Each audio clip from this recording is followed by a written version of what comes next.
It's Too T3rpd. All right. Question number one. Oh, we just come right out the box. Go ahead. You already know. You freestyle? You've had me on before. You know I don't, but I will. Hit that post, too. You want me to go? Yep. All right. Turn that beat up in my microphone. My headphones, my microphone. Shit. DJ.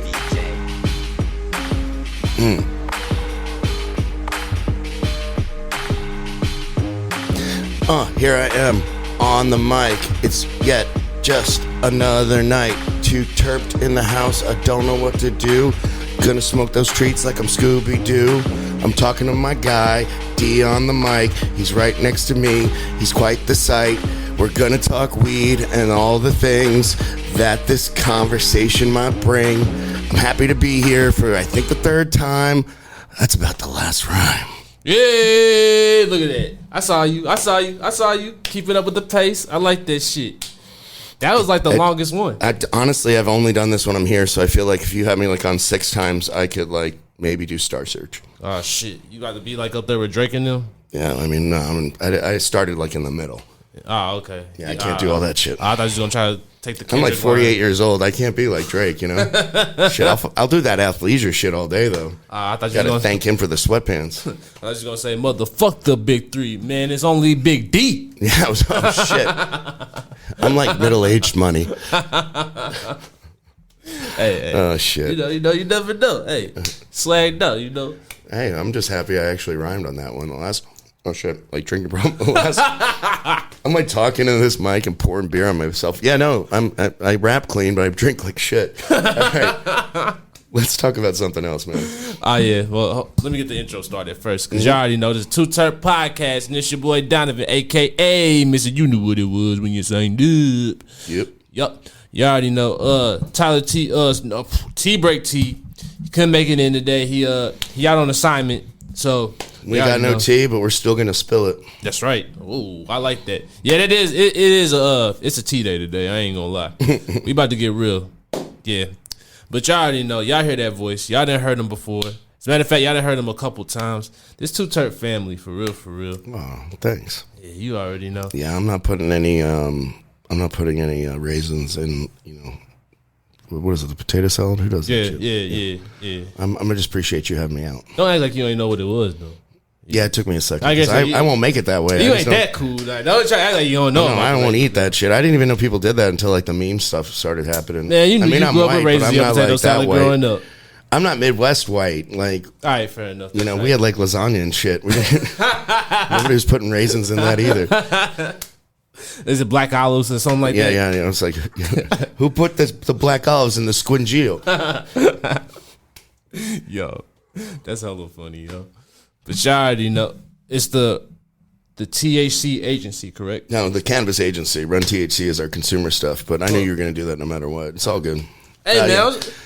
Yeah. It's just like all commercial cannabis. I got like 40 names. Nobody knows who owns what. But the Cannabis Agency is our operational strategic side. We do all like the bookings and planning and the consulting and the sales and marketing and all the whatnot. And then Canva gets the street crew. That's the people that do all the event.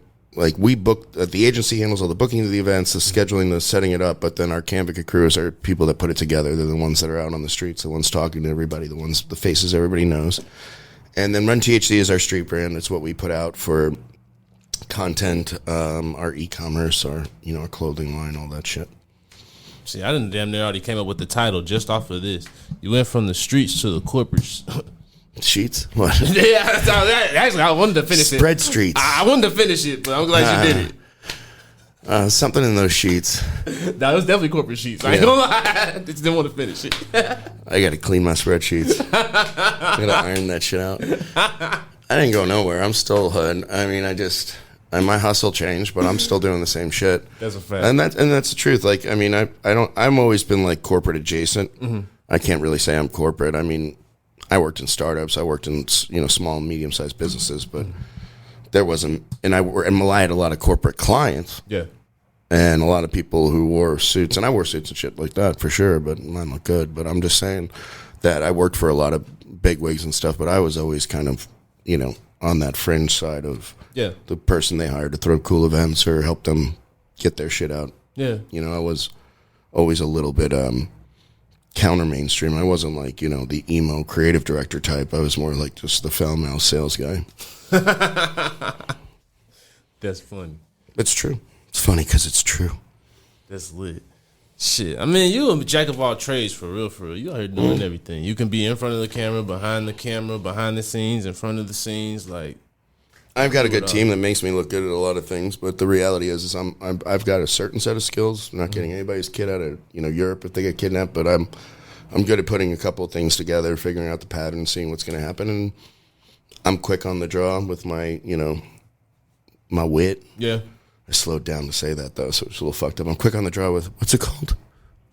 Oh yeah, but no, I could spit it if I believe it. And the thing with me is I've always kind of like I've been on the weed side, like as a consumer and an activist and an advocate early on. I wasn't as much.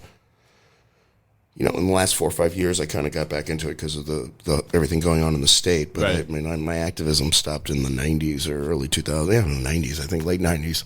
So for me, cannabis was always something I did. I hit it. Yeah. There's no question. There was times where I had employers that maybe they knew or didn't know, but I didn't, blatantly put it in front of them. Never wanted to give them a reason. Right. I had employers that didn't know I was getting the person that was getting them their shit was coming from me, But once it became something that everybody was talking about, I wanted to talk about it. So I think for me, it was like there was a personal passion tied to it. And then our business was just very much fixed, in a good position to help a new booming industry because we do that no matter what the market. Yeah. So it was very easy for us to kind of slide into the weed game. And my thing has always been just helping brands grow and creating content around that. So I've just been doing what I do. That's just a lot more weed involved. That's a fact. So, like, I've been able to... So, we were just joking about, the street team and all that stuff. But I really did... When I first met you, it was just run THC. And, like... Now to see where you going with it now, and like it was Canvacid. I think it was just Canvacid. Yeah, it was just Canvacid back then. Which is so funny. I got to give you some background here. The only reason we called it Canvacid was because our company was called Advocate and Associates, and I was like, you have to put a cannabis wrap on it because nobody will work with you in the cannabis industry unless they think you're cannabis. Right. And even though we were working for the trade association, knew all these people, I had to like roll out a whole brand for it, and we're like, we'll just call it Canvacid. It sounds like Advocate. But it's the worst because, like, I just picked up a bunch of product and literally the box said Can Advocates. And I just looked at Jack and we looked at it. He's like, yep, that's why we went to the agency. So, like, people still know Canvacid as the brand. And that's why we kept the street team as Canvacid. But, try saying it 3 times fast, It's a lot. Cannabis Activates, Can Advocate. They've got...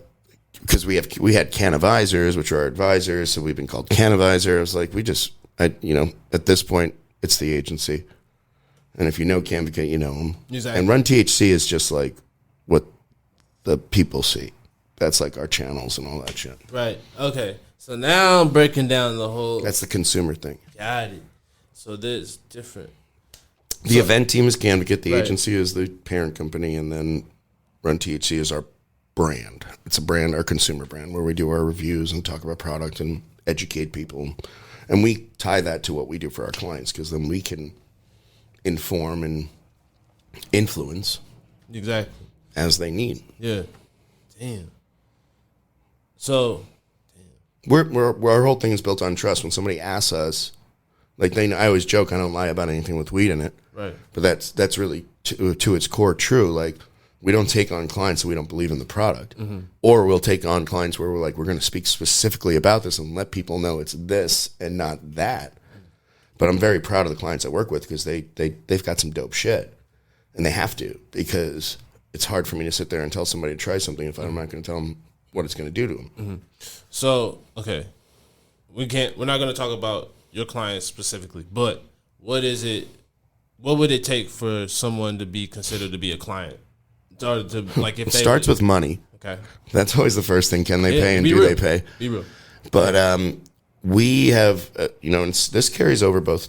I call it the pedestrian market, anything that's not cannabis, but it's our pedestrian business. Like, Right. this shit, but like we have a client in high-speed fiber, so it's so funny. Like, I could be getting you high or I can get you high speed, but Right. we still approach everything the same way. Do we believe in the product that we're going to be representing? Do we believe we can actually make a difference in helping promote it or represent it? And then we have some internal policies. We won't work with assholes. Our clients have to be self-aware. They have to know they have the need, because we don't look at ourselves as an extra. We look at ourselves as somebody that gets them results and helps them drive something that they are looking for. So when it comes to weed, we want to make sure the products we speak about, and I'll mention some specifically, like I'm very proud to say Heartland Holistics and Maddie Piercy and the whole family over there is a client, because they've got amazing products. Their wax is fire. Those patches. Yeah. I mean, those patches have gotten me out of some back issues and shit. And those cookies are fucking delicious. So it's like, I don't have a problem with a client like that. They're a smaller client because they're a single MIP. We get into the whole corporate money. That ain't corporate money. That's a family playing the corporate game, So he has a lot of pride in representing that client. Right. For sure. And on that, it's like, I mean, I gave patches to my buddy's 75, 76-year-old mother who had some knee pain. And she's now a customer of my client, but it's also like I was able to help this woman who isn't a consumer. But she gave me like a full review of the patches, and, immediately was like, please tell him, her son, where to get him from. And, it's interesting. I was talking with, I'll give a shout out to Katie Bess over at Clover, but we were talking about how you don't get to experience as much as the fun stuff of helping people like you did with medical. Like when that year of medical, like shit, I think we did an event over at Lohmeyer where we like hopefully got somebody off of opiates and prevented a teen suicide, because it was like we were really in the help and health and education space. Now with rec, it's kind of more like this one's got full spectrum, and this one's just distillate, and this will fuck you up and this won't. It's the conversation isn't as much about it. And so there is a piece of that when you can help someone, truly help someone, whether it's on how they can consume this. I love helping net new consumers. I really do. I love noobs. I love being like, well, I don't like smoke, or I don't like this. All right, we'll try dry herb vape, or try that, or have you thought about this, or topical, and blah, blah, blah, blah, blah. And I absolutely love helping people with medical issues, and not that I, hope for that to ever happen, but when somebody needs something and I can help them relieve pain, wow, it's like a magic power, So that's the kind of stuff we look for. Like, I got to keep my people interested. Got you. It's not just about pushing shit out on the street and getting people to try stuff. It's about still an education and information piece to it that we still carry through even to our consumer content. So, what are some ways that you help your clients, or what are some ways that you work with them with helping them get their branding out, advertising? Oh yeah, I mean, so we have a very omni-touch approach to things. Obviously, people know us for the events. They know us for that because it's on the street brand activation, and they know us for the pop-ups and covering that inside the venues. But I mean, we do everything from like, messaging. Hell, during the vote, we were the ones that were we managed the whole messaging campaign to all the organizers of all the vote stuff. So we were texting like 200, 300 people over the week. Like, here's where you got to stand, doing that stuff. Like, we do a lot of back end stuff, but, really it's a full spectrum kind of thing. And so we look at the client, we figure out what the need is, and it might be like, hey, right now you don't need to be doing events. You might need to do pop-ups. You might need to be doing digital, or we might need to be doing more guerrilla tactics with you, or more and find you an influencer partner. Right. We just figure out what's going to push the brand to the next stage, and that allows us to be nimble. So we have a production team, we have a marketing team, we have we have very special experts in different areas to go in and fix a problem. But I'm not going to be like, we handle your email. Yeah, we're HubSpot partners, and we can build out a messaging platform for someone, but we're only going to do it if it's going to work. Exactly. That makes sense. So it's like on a case-by-case scenario. Well, everybody's got different goals. Exactly. Somebody's bringing something new to market. It's very different than somebody trying to reestablish a brand. Or, there's a lot of people that suffered from a lot of the stuff that went on with the freeze and all that stuff earlier in the year, late last year. And, you know, we have clients that we're helping like get back in the game who might have gotten caught up in that. So there's like, that approach is very different. You know, that approach is like, all right, how do we get people holding the product? How do we get people to know it's safe to buy? How do we get dispensaries to reorder it? Okay. So there's always a different angle based on where that business is in their stage and where the product is. Because there's brands, some organizations are doing great, but they got brands that are doing shitty. Yeah. And if it's a shitty product, we're not going to go near it. Gotcha. But if it's a good product and we're like, why is anybody buying this? And everybody's like, because nobody knows about it. I'm like, we're on it. That's our jam. Let's figure this out. Let's figure out how to get people to know there's something good out there. And that's what keeps us a trusted resource in the market, because they know we're not going to lie to them. We're going to be like, holy shit, we're going to tell you where to find this good stuff and we're going to get you a discount on it. Hell, we'll even give you something to try. Got you. Okay. That makes sense. That makes a lot of sense.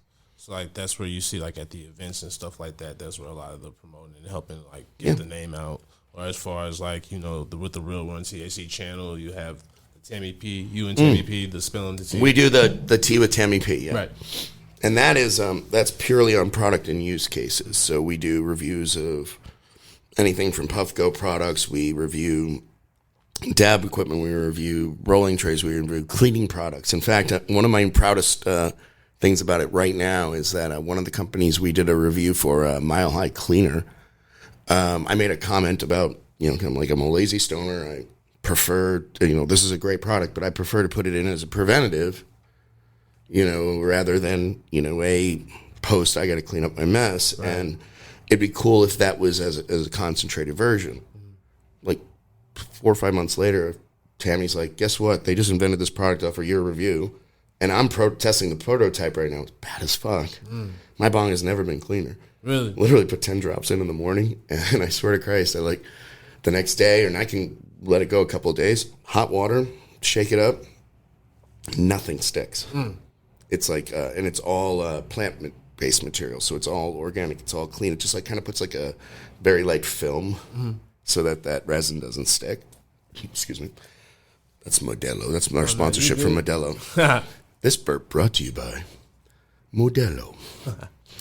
But anyway, yeah, so that's the joy I get out of that too. I mean, the young stoner in me, the early, you know, the late year teenage stoner or the college stoner that was like excited when he got an interview with High Times magazine, or got, you know, like I did or when I was hosting the Normal conference and whatever, and those were like little things that excited me. But I never really thought that there would be a point where I would have a media platform where I could say something about what I thought about, and like somebody would actually make something around it. No, it's because we had the relationship, because they saw the video. It's not like a huge deal, but to me, that's influence. Yeah, you know, it's like, and I love it too because I manifested something that I needed, and I know others want to use. And the cool thing is they just started promoting this.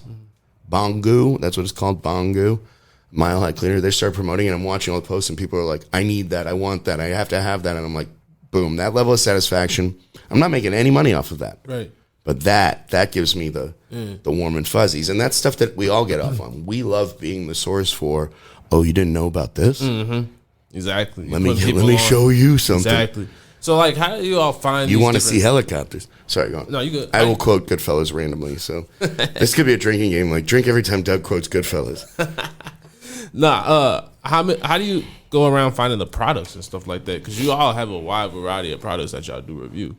Tammy's the queen of that. As far as the gear and stuff, Tammy's the queen of that. Between her relationships and, you know, she's the honey badger. She'll shout out to Tammy P. She'll reach out to a company and just be like, we've got a review show. So shout out. We need her back on the show soon. Yeah. I mean, she's the queen of all of it. But she'll reach out. She'll say, we have a show, and do you want to submit a product? And we've been doing this now about 1.5 years, and we've gotten good at, like, we have a form now they fill out and all this stuff to submit. We've learned some lessons. I had a product I reviewed. Well, we won't name this one, but it's still up. But they submitted it, and I trashed it.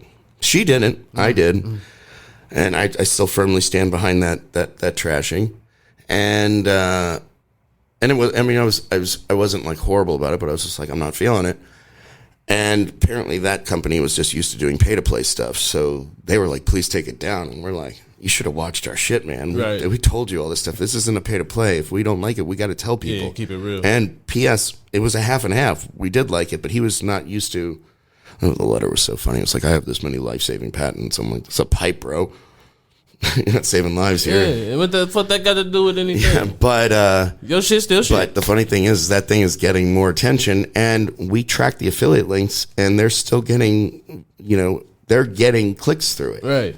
So it's like, yeah, you didn't pay to play. I didn't just make a fake infomercial telling everybody this was the pipe of the century, because I'm not going to ruin my brand Exactly. by pumping something I don't believe in. Exactly. But I also said it's my opinion. But the reality of it is because of that authenticity, because we're honest. Honestly, I want to relight that joint too. I've been thinking both that. of us are looking at it like it's a bulge in somebody's pants. Like I'm like, which one's making the nod? But yeah, it's all about really being real about it, and that's the thing with when I decided I was going to do it. It was like, this is the first time I get to actually do both things at the same time, like work and weed. Like, it was always just something that was on the side, something quiet, something that I loved, a passion I had. But now when it's like part of my business, there's things I love about it, there's things I hate about it, but gonna do it right. We're gonna do it real. Yeah, I love that. Yeah, cause I'm gonna be honest, I haven't caught any in a minute, but like I was watching them consistently for a minute, and it was always funny to watch y'all reactions, and like y'all put a lot of effort into the production of that as well. Like you see the graphics. Ray and Mitch are amazing. Mitch, our producer, Ray, our editor. I got to give them love because I just walk in the room and they mic me and I'm like, let's go. Yeah. And I'm usually late. Like, they actually program around that. They'll give me a start time and I'm there. I already know they got like 30 minutes of shit to do because they know I'm not going to walk in on time. But when I'm in there, and Tammy and I have gotten so good at it now, it's like, it's what I love about it too is like, I love watching them because she and I, our cadence is so spot on. We don't step on each other at all. And that's like crazy because if you watch us talk, it's like, it looks almost scripted sometimes because we just bounce them back and forth so cleanly. And we do pretty good reviews. Like, I've gone back and I'm like, we cover a lot of it. And there's been times like we got called out. This is one we're going to release soon.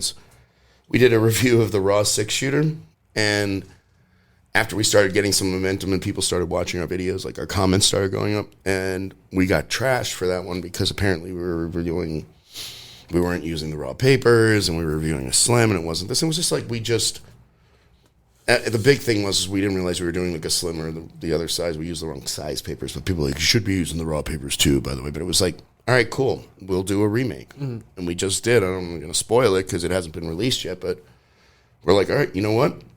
The audience has spoken. Let's go back and get the right one.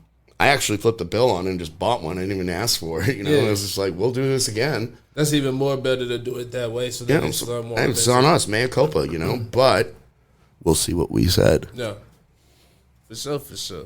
And that's the thing. We still did the review as the review. We went in. We said we screwed up. We're going to do this review again. We tried to keep it as consistent as possible. I mean, I didn't have the same exact weed, but I'm like, I tried to find weed that was just as sticky as the one I had, and we did the same process all over again. We gave an honest review, and that's all we can do. Yeah. But that integrity does carry through. And Tam, you know Tammy, she's not going to fuck around about that shit. Yeah. I fuck with that. But it's been fun, and man, I've learned a lot about new toys and tools and shit because I've done it. Excuse me. But you might need a lighter on that. Oh yeah. I love that we can do a podcast like this and just they can hear us for a minute just coughing and lighting shit. But yeah, that shit's.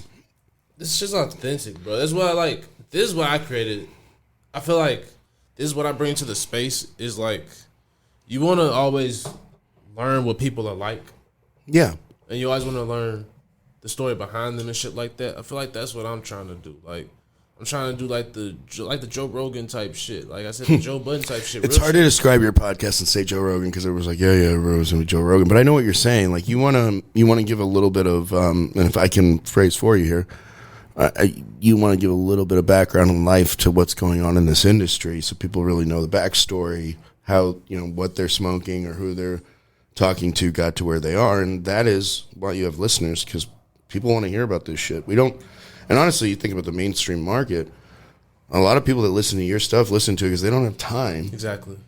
To focus in to catch up on other stuff. They just find out there's going to be something with somebody they know, or they heard they were mentioned, and they're like, all right, this is my chance to hear what people are talking about. So you have a responsibility to the marketplace, whether you like it or not, especially here in this state. That's a fact. And I'm trying to make it bigger, and really I'm trying to go more in depth with it, to be honest with you, because I have started to realize what it is that I bring to the table, but how do you expound on it and make it better? Well, I mean, and we keep using the word of authenticity, but it comes back to that content creator. When they get an audience, that audience is listening to them or watching them or absorbing that content because, not just because they like what we say, right, but because we provide some sort of value. And so your integrity comes into your commitment to the audience. It really is a commitment to your audience, and that's why you'll lose audience share when you kind of flip your script or start changing your play. And the thing is if you're authentic and you're always who you are, and I think that's why people bring up the Joe Rogans. Yeah. Because you could see Joe on a UFC fight. You could see Joe hosting, the Pure Factor. You could see Joe on his podcast, and it's always Joe Rogan. Right. It's not a character. Yeah. So I think that is why his audience is so strong because and grows as much as it does because he consistently is who he is, whether you like it or not. Right. There's things he says I don't agree with. Yeah.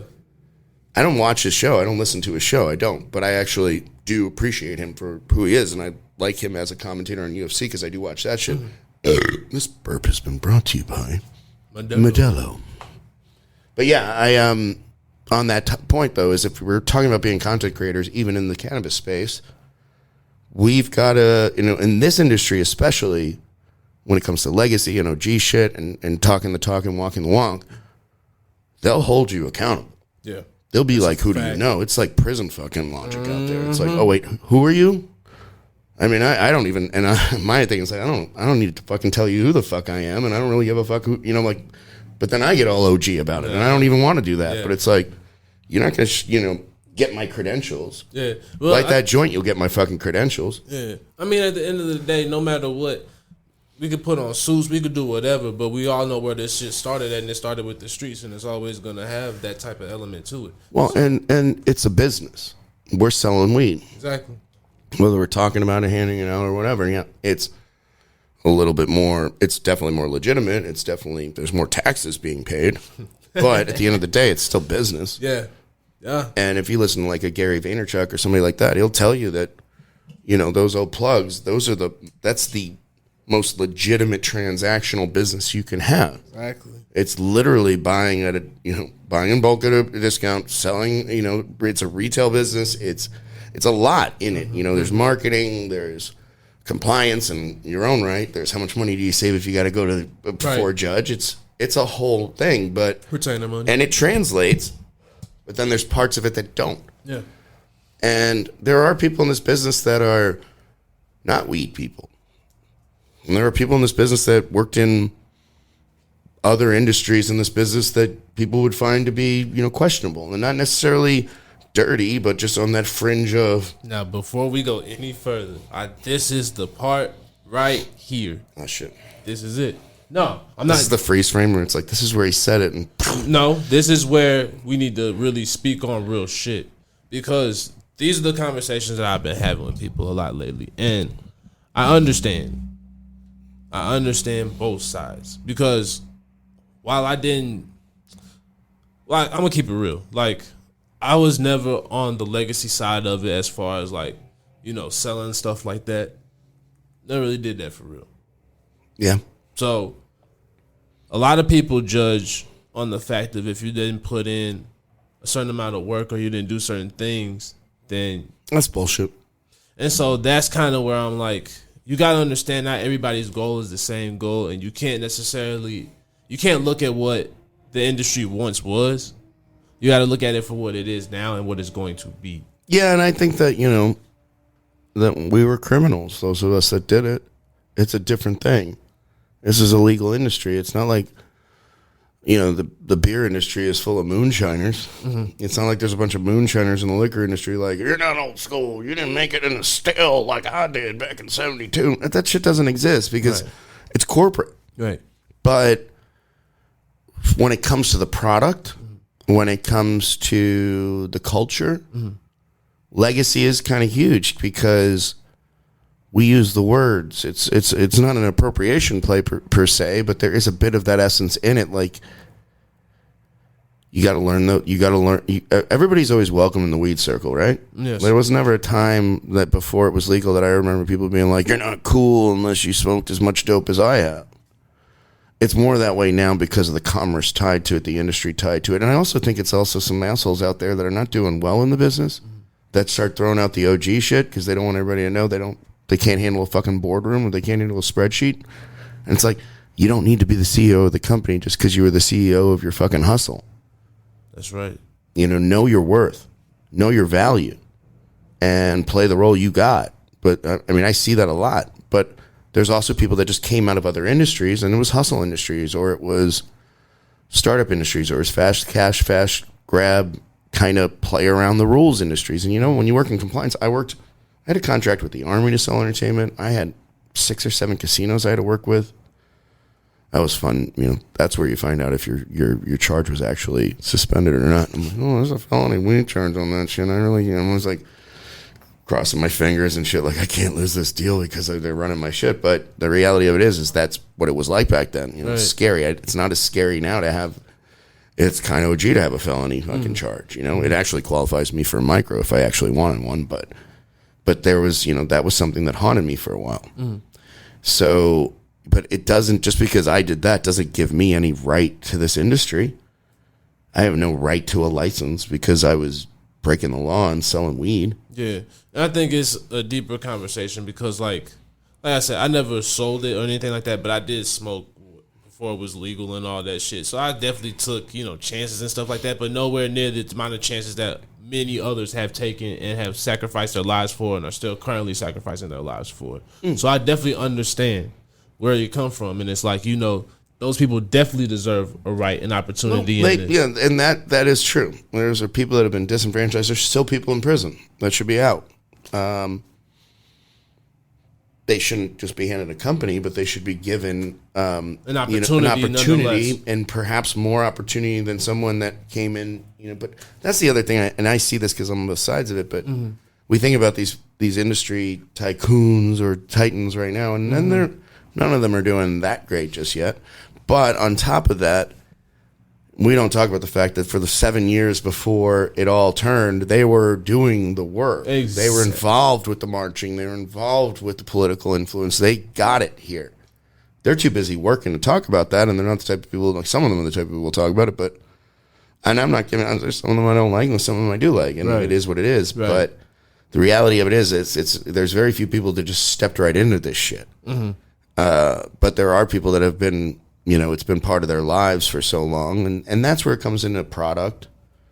If you don't have OG people in your cultivation, if you don't have OG people in your marketing department, and your product department, and your planning department, then you're really missing a piece of the zeitgeist, a piece of the community. So, and there's some OGs that crossed over that do some amazing fucking work because they understood they get to still work with what they love. They just got to do it in an environment where somebody's paying them to do it, rather than them hiding from the law and doing it on their own. Right, but that's also some of the pushback, though, is that what we went back to before is like knowing your worth. And I feel like a lot of growers feel as though right now they wouldn't receive what their actual value is and what their worth actually would be from a company. Well, they got to figure out what they're worth, and that's how they have to set up their deal. Look at the music industry. There are people that get ripped off. There's people that don't think they're going to get paid what they're worth. And then there's people that go, all right, I'm going to look at the deal, and I'm going to write it in a way that benefits me. And those are the ones we talk about. The Master P's, the Jay-Z's, the ones that made their money because they figured out the system, the Wu-Tangs. Right? That's who we talk about. Right. We're talking about the Hammers. Right. Because Hammer lost all his shit. Right, but there's industry people, we don't talk about them as much anymore because they're being talked about on the other side now, who crossed over and are doing very well. And they're building their brands and their products in people's hands. And that's the thing. If you grow weed and grow good weed, it's like that old Eddie Murphy bit where he talks about Bill Cosby giving him shit for cursing, and he called Richard Pryor, and Richard Pryor's like, do you get paid for what you do? He's like, yeah. And he goes, so when you tell Bill Cosby to have a Coke and a smile and to shut the fuck up, it's like, you grow good weed, you get paid for what you do? Everybody's got a part in that puzzle. Yeah. But at the end of the day, I think a lot of this is ego. And it's tough sometimes seeing frat boys running companies when you used to sell them weed. And I think but that was what they were going to do no matter what. They might not have been doing it in weed. They might have been doing it in hedge funds. They might have been doing it in warranties, extended warranties, or, chop shop shit or whatever. But I'm glad the weed's happening. Yeah. I'm glad it's legal. Yeah. I'm glad I don't have to look over my shoulder when I'm in the car. Yeah. Yeah. Yeah, I just, like I said, I see both sides of it. And I also, but honestly, I'm always going to lean a little bit more towards the legacy side because that's where I came up. And that's where, that's where I got the true understanding of what this actually was. And again, I mean, there would be no legal market without it. It doesn't have to necessarily be a side either. I don't mean to cut you off there, but I think that there's it's like that scene in a movie where there's two opposing sides and then somebody's like, there's a bigger enemy. There is. There's somebody else we should come together. And it's this whole fucking hemp thing. Yeah. I was in the gas station a couple weeks ago getting my Modelo. Mm-hmm. And the guy who comes up in line after me, I'm walking out of here. Let me get a pre-roll. Yeah. And the guy's like, do you want the runts or do you want this or do you want that? And I'm like, are you fucking kidding me? And there's two parts of the are you fucking kidding me? It's the I can't believe this is actually happening. And it's I can't believe somebody's buying their weed in a gas station. Mm-hmm. Yeah. Like, who shows up at the party like, I got this at the Sunoco, yo? It's just, it's dirt shit. Yeah. It's sprayed. Yeah. None of it's fucking tested. Right. And they're making more money than the legacy market and the weed market combined. And the motherfuckers don't even smoke that shit. No. These are bath salt manufacturers. It's convenience store operators.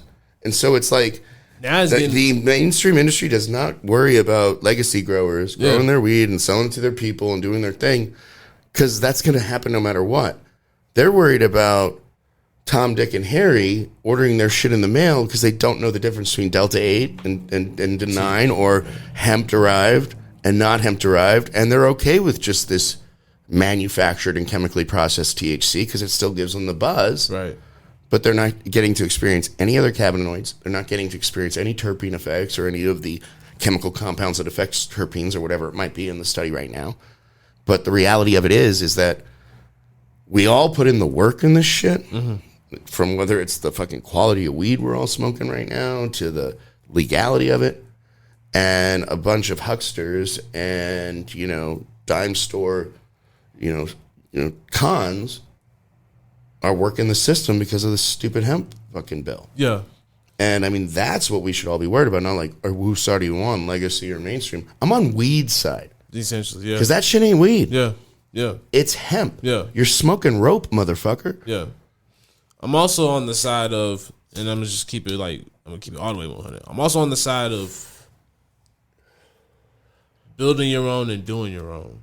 And that's on every aspect of the course. So even with growers, my one bite with everybody is that they get upset because, some of the things that are happening in the legacy market are going the way that they are. But some of that is because a lot of people didn't want to put in the work of when they grew it.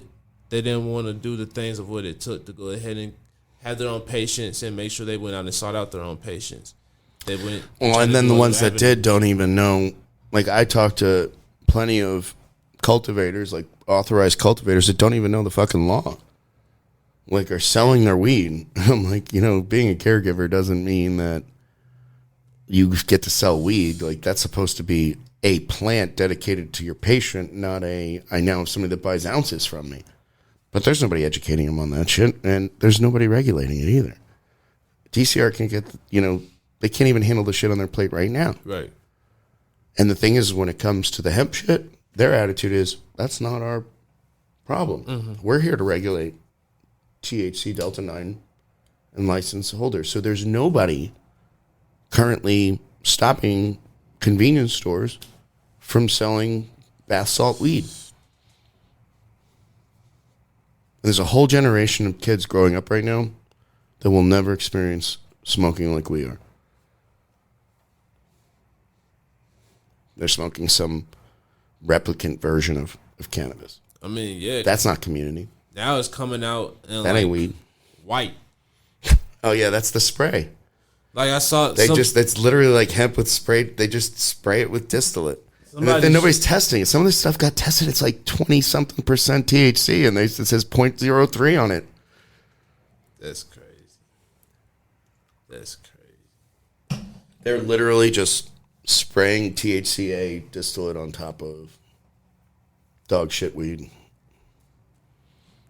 We didn't come this far for people to smoke something less than ditch weed. That's what I say. But like, the thing is most people who are now just starting to smoke, they, like you said, they're not educated, so they don't even know what good weed is most of the time. They don't, but their tolerance just start to build up. They start to like.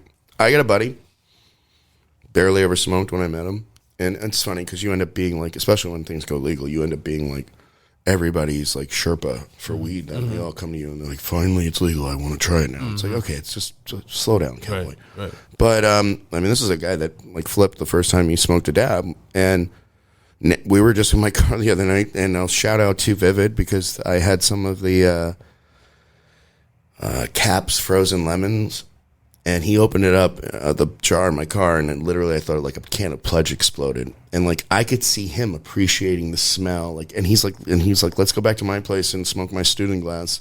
We call it Hans Gruber, but he was like, this is somebody that a year ago, like would freak about stuff and barely could hold a couple of milligrams, but he started by drinking Winks and like slowly sipping on the milligrams and getting used to this stuff, and now the guy's got a fucking $600 gravity bong and an appreciation for terpenes.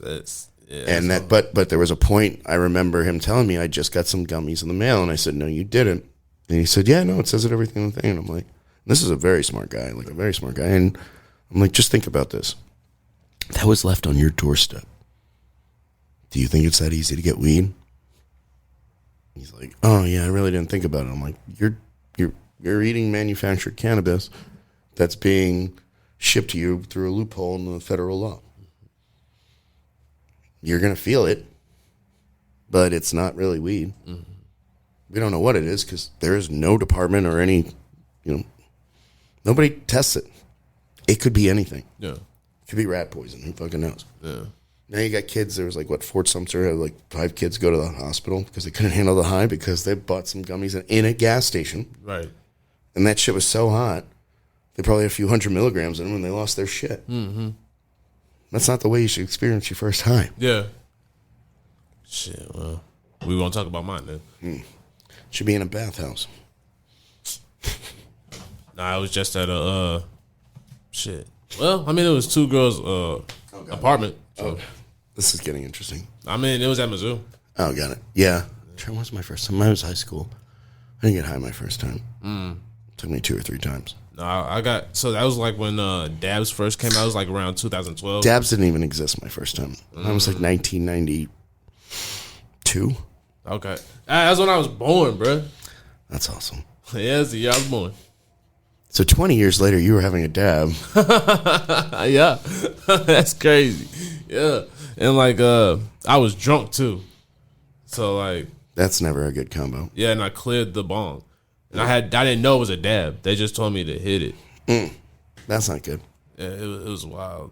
Yeah, I mean, that's always explained to people too. My mother was like that. She, to this day, she's very cool with it now, but she won't do it. But she says, I tried it once, and I was drunk in the room, just spun, yep. And I said, this isn't for me. And I'm like, all right, well, that was the alcohol, but whatever. Something's wrong with me because I went ahead. Like, it took a couple of years, but I ended up doing it again, and here I am now.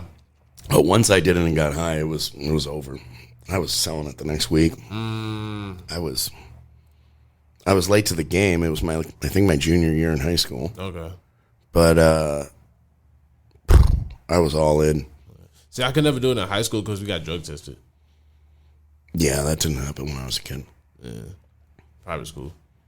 No, I was in private school. Yeah. I mean, I was in private school in New York, but they didn't test us or drug test us or anything. Yeah, our school, they did random, and it was like the hair shit. Wow. Yeah. That's like some 1984 shit. That's like some Big Brother stuff. You had to pee for school? No, they did the hair. So, like... They take your hair for school? So, like, if you didn't have, like... so like I got short ass hair, so they like shave your leg hairs. I still got like patches and shit. And this was just a school. You weren't like in a reformatory. You didn't do anything to go to the school. No. Oh wow. I mean, is that normal? I had what? I've just never heard of people getting drug tested in high school unless like that's some 21 Jump Street shit, man. Nah, man, it's just some like Richard Grieco shit. Hey, man, that's what they did. All right, yeah. I wonder if I guess they have to now. I mean, CBC. Oh yeah. They've probably assumed you guys were all doing something wrong. I mean, we were, but they still. I mean, so I didn't do weed. I just drank a lot. I mean, I remember I dated a gal, and she, we owned a house together. It was an ex-girlfriend of mine, and her son went to DeSmet, and they sent him home with a form one time. One of the questions was, "Do you wear a helmet or a condom?" And I'm like, "Is this a legit question?" And they're like, "Yeah." And I'm like, "You should write an answer that says at the same time." But it was like, seriously, like they just slipped it in there. And it's like, don't answer that one. It's a trick. It's a trap. Don't say neither. Yeah. Don't even turn in. Just tell them you turned in. Yo, man. Yeah, no, it's... Those were some of the most wild times of my life. So I understand why that drug tested us, because shit was crazy. But yeah, and I mean, it was just different. I got to imagine 2012 was just incredibly different from, and you were... How old in 2000? You were 20? I was 20? like, 1920? Yeah. So I graduated in 2011. Got it. So yeah, I mean, when I was about that age, it would have been a little later, but it was just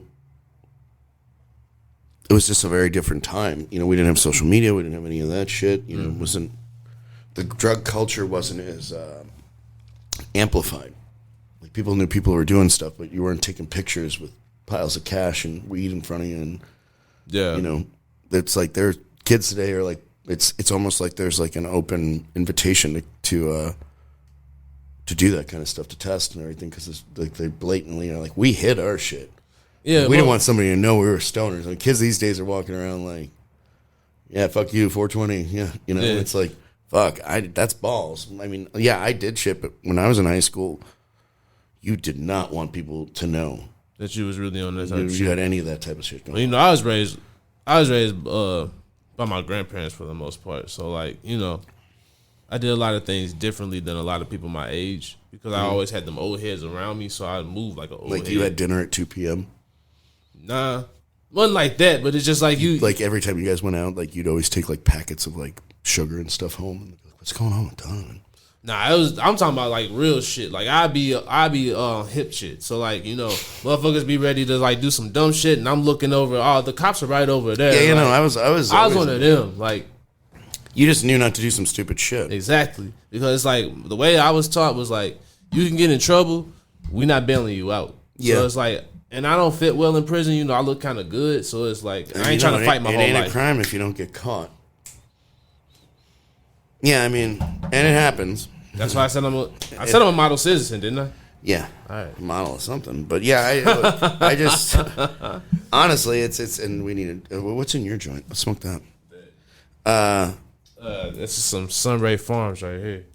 All right, this might be some. No, this is some Hell Yeah. Hell yeah. Yeah. Like that shit. Roll that shit. Like that shit. Smoke it. It's some shit from Hell Yeah Glass, the homie. I've been smoking on some Sunray. Shout out to the homie Ray. Thanks, son. Again, that pause in the show. Oh, yeah, my fault. This break brought to you by Sunray. Yeah. Also, it's brought to you by Too T3rpd and Mad World, because we also present the Easter Bash this weekend. So if you haven't got the tickets already, and we've actually sold quite a few, I'm actually very happy. What is it, Wednesday? How quickly are you going to roll this out? My bad. For forever, bro. No, when are you going to get this recording up? Oh, tomorrow. Oh, damn, that's fast. Yeah. Right on. Yeah, so this weekend, Easter Bash. Yes, Where's that happening? At the Conflux Co-Learning Center. Yeah, Conflux. I know what you're talking about. Yeah. It's going to be from 5 That's to 10 near my p.m. crib. It is. Around 5 to 10 p.m. Easter egg hunt. So we'll have 2. If you did the VIP, you'll have access to 2 Easter egg hunts. If you're doing general admission, you'll have the daytime Easter egg hunt. We'll have cash prizes, all types of prizes. You know, it's gonna be lit. Lots of prizes. Yeah, lots of prizes. Surprise prize. That's right. It's about the. You can't have a surprise without a prize. That's right. We got DJs. We got all types of stuff going on, y'all. It's about to be litty. Oh yeah, and we got a buffet, and we'll have food provided by the table. That's a cool spot. I'm surprised that they're even down. You know, that's a testament to, you know, it's a little bit of a testament to what my people have been doing, but it's still a testament to what's going on in weed. You know, that you can actually be at a venue like that and setting up a dab bar. I mean, you really think about that. Even a few years ago, people were like, "You're fucking crazy." Yeah. I mean, hey, you know, we're just trying to provide something different for the people. You know. Yeah, no, I think it's great you're doing it. It's just I think it's great that it's become so mainstream that we can do it this way. That's what I'm saying. Yeah, like eventually, what I want it to be is less about cannabis specifically and just about creating an environment where we can have a good time.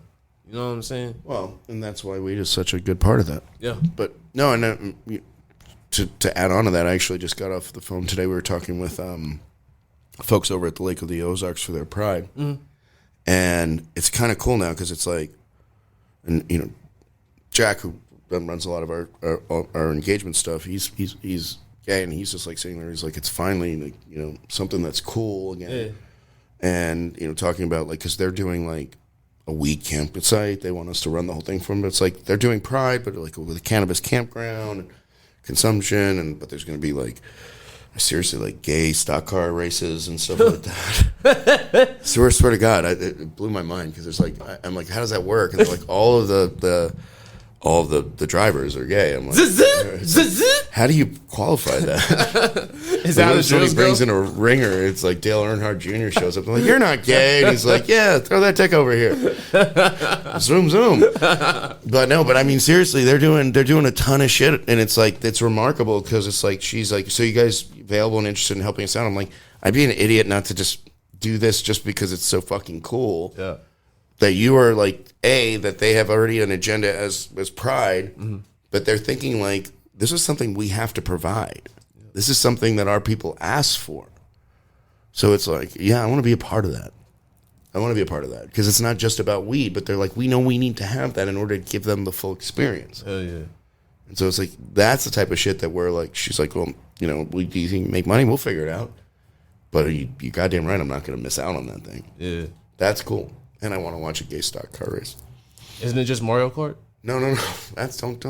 Dude, these guys can fucking haul ass. Trust me. And we'll slam it too, I'm sure. But these motherfuckers are drivers. Like we were looking at the shit. Like, are you fucking kidding me? They're straight up like these guys can drive. I was like saying like, you know, like you got to paint the track like rainbow and shit. Like that's what I meant. And the award's got to be a pot of gold. You know, because that's what's at the end of that shit. That's the cross line is just a rainbow.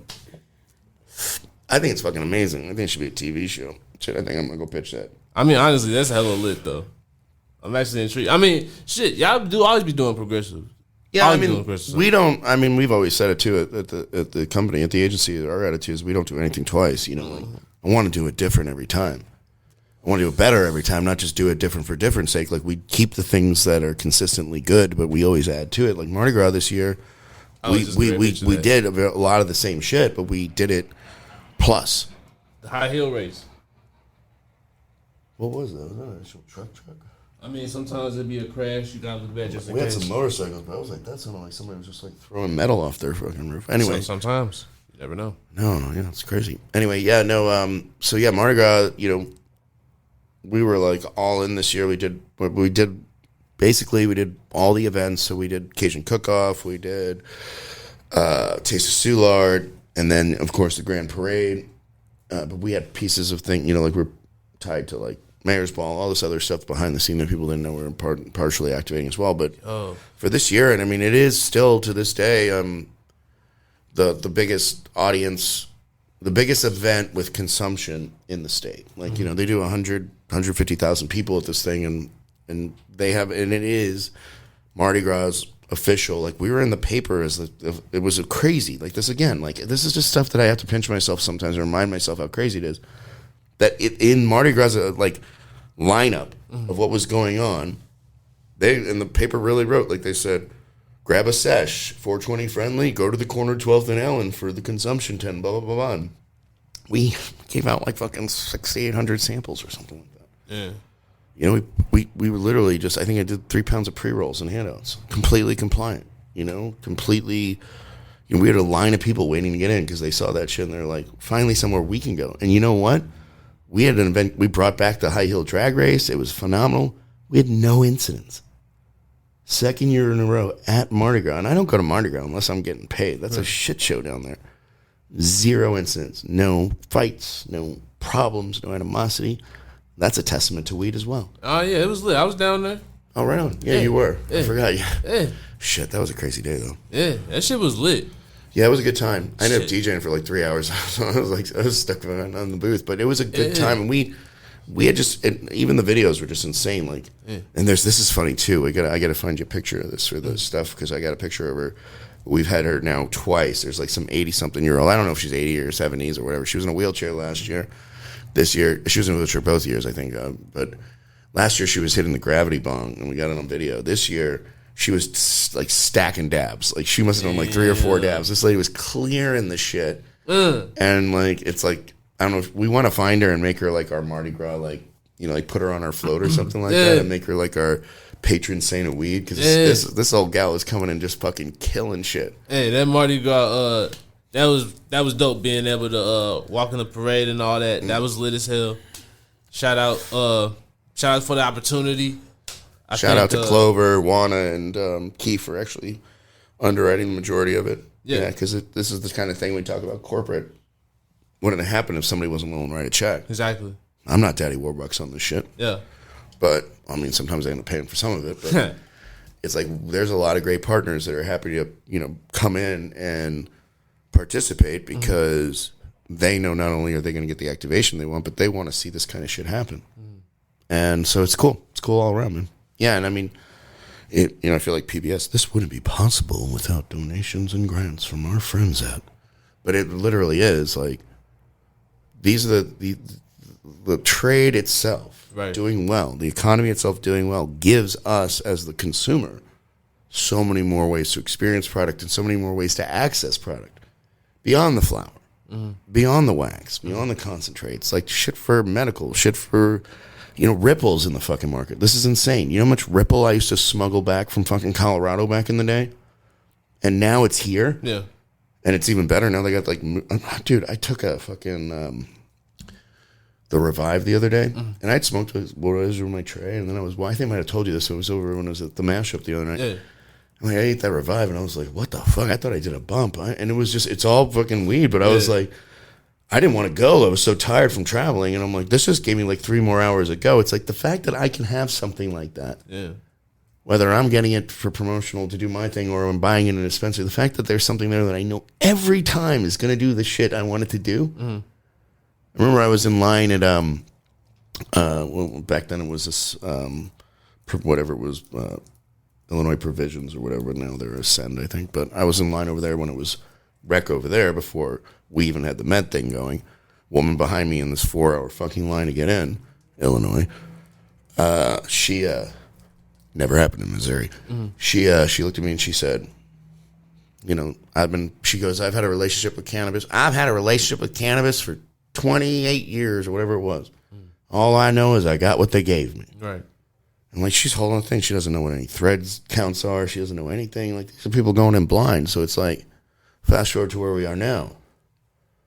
People have access. They have education. They have ailments relieved. They can access the thing that they want to enjoy and smoke.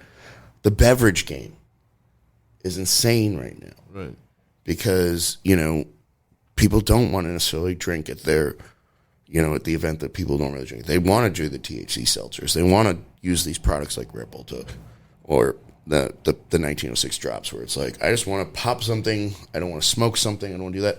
All of this is possible because of the trade. Because somebody can buy that license, bring that product in from somewhere else. Well, there's a lot of shit on the market right now that wouldn't have happened if Missouri wasn't fucking selling a lot of weed. Doesn't mean we're making a lot of money just yet, but we're selling a lot of fucking weed. What do we do, 113 or something in January? I think we're at cumulative 2.1 billion at this point or something. I think the first year was 1.5. I might be off a little bit, but point is, that's what keeps us free. Nobody fucks with us because there's revenue. Now, these operators also opened during COVID, and med slowed down to a screeching halt, and a lot of people, hemorrhaged a lot of money to stay open, and that's just now getting paid off, and people are catching up on their bills and all that kind of shit. Although some people just don't know how to pay on time in this industry as well. But outside all that shit, it's starting to get better. But, when I hear the talks of monopoly and and all that, yeah, I mean, there's some players playing their games here, but this thing is still young. It's still in its infancy. Right. And the best thing it could be doing for the market at large is succeeding. And then when we talk about the true enemy, this hemp stuff coming in, they got more money than we do. They can do more political influence than we can. And they can literally exist until the federal government pulls their head out of their asses and fixes that farm bill. But till that happens, best thing we can all do is smoke each other's weed. Yeah. That's a fact. That is a physact. By the way, thanks. I like smoking your weed. That's tasty. Oh, Gucci. Well, it's not my weed. It's just the homie's weed that we be smoking. That's the thing about Ray. But it's good. Yeah. Oh, yeah. This be the homie's weed. I haven't grown mine. I've only done one harvest so far, and that was like a couple of years back now. I'm trying to get to the point where I had the time to really do like a living soil, like all organic grow, because that's the only way that I really want to do it. I don't think I'll ever have the time to do that. I think I will. I'm like straight cocoa, turn it and burn it. Yeah. But I also grow auto because it's like economy system. It's like, I'm working, man. I'm busy. It's like, wait, where did that shit come back? I was chilling with the homies over the weekend. I went to North Carolina. And they live in Jacksonville. And so it's like the woods, yo. And so I was talking to my friend, and he was saying how he wants to eventually get acres and all that and, actually have a farm and whatnot. And just kind of being out there and being outside of the city for a couple of days, it kind of had me thinking, like, I could never really do this full time, but my idea would be to have like a place down in the city, but also have some land where it's just like you can just go out there and chill. And maybe have like a little grow. Nothing that I would like try to do big time, because I just don't see myself really going into that aspect of this like that. I got a dream. I definitely have a dream that would be like a bigger mass-produced item, but that's down the lines. Yeah, and I think a lot of times, and this isn't just about your dream, but in general, I mean, I've got to a point in my life where, I one time wanted to, I remember when I was, I think I was 19, I wanted to move to Amsterdam and open a coffee shop. Coffee shop over there is basically a dispensary, but I had like a whole concept that was going to be like an American diner experience with weed or whatever. That's free for the taking if anybody wants it. I don't have the time. But, like pie in the window, but then you also can like get because I was I lived in Amsterdam for a short period of time, but it was like the way they did space cakes, the way they handled like desserts was very different than what you see now. Obviously, there was a tolerated market in the late 90s, so it was just like somebody can actually just bake a cake and sell it to you. Yeah.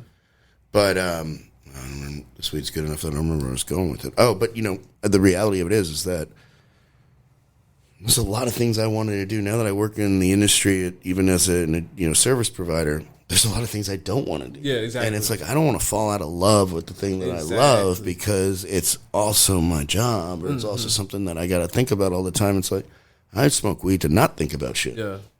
And so there is a part of it, and I've talked to a lot of people who go unnamed, just for the sake of going unnamed here, that I've had similar conversations where they're like, 4 years ago, I would have loved to have this job in the industry. Now I wouldn't do it, period, no matter what.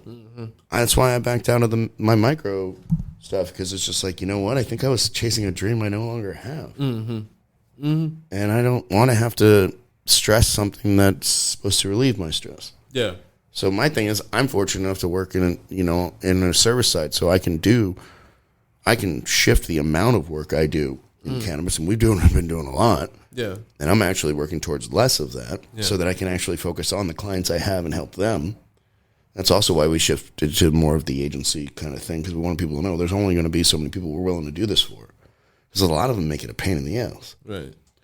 But, it's also like that line from Godfather 3. Tree? Boy, my New York came like Godfather Tree. But from Godfather 3, it's like every time I get out, they pull me back in. I have a hard time leaving the industry. Every time I'm like trying to work another deal or work with another client, something really cool pops up because we do a lot of cool shit in this industry. It's not a lot of stuff we get to do with other industries. So, yeah, it's a ramble, but the reality is that you will redefine your dreams as you go on. Yeah.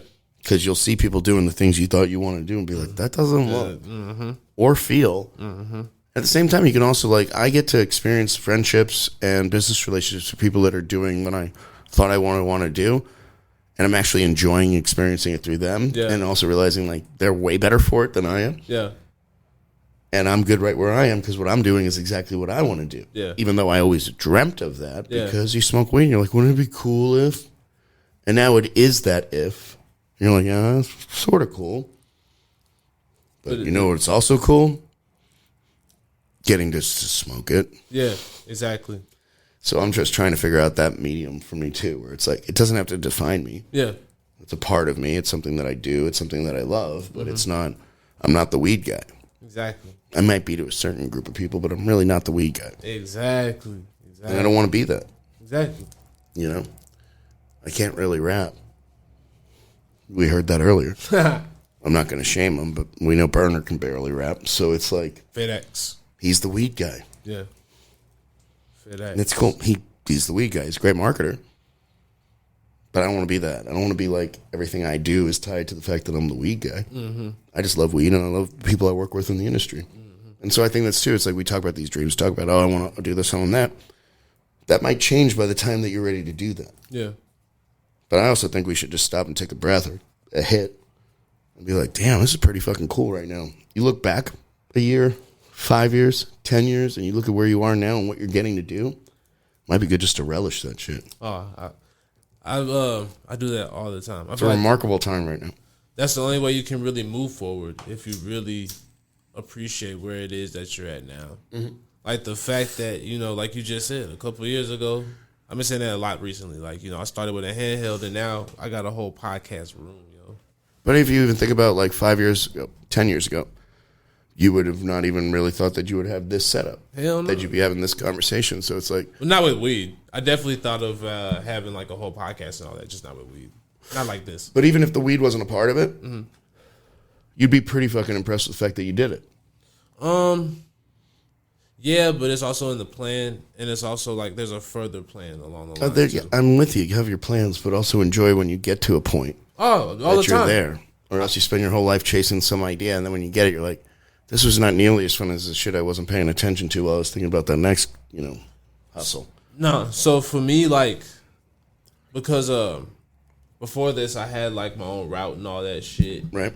And I did the whole Little Debbie thing, still do.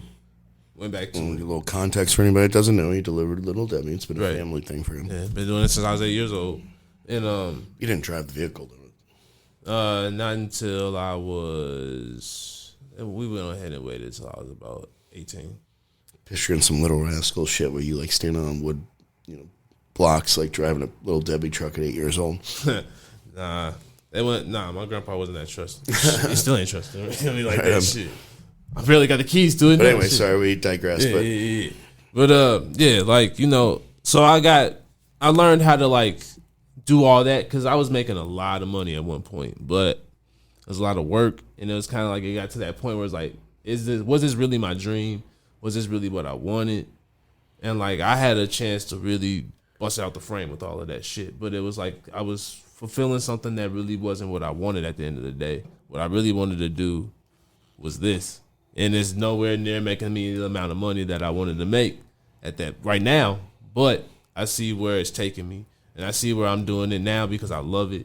And like you said, I might not even make it to where necessarily I want to be. But I'm so much more happier doing this and trying to get there as opposed to not thinking about it and not going for it. Well, I think that's part of the passion of it. When you're really good and passionate about what you do, you will just get there. I mean, I think that speaks to some of the cannabis people in our market that are actually growing some of the better product. Yeah.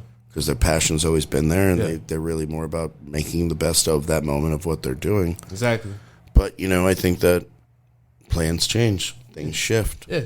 You've just got to figure out where your positioning is and what you want to do. Mm-hmm.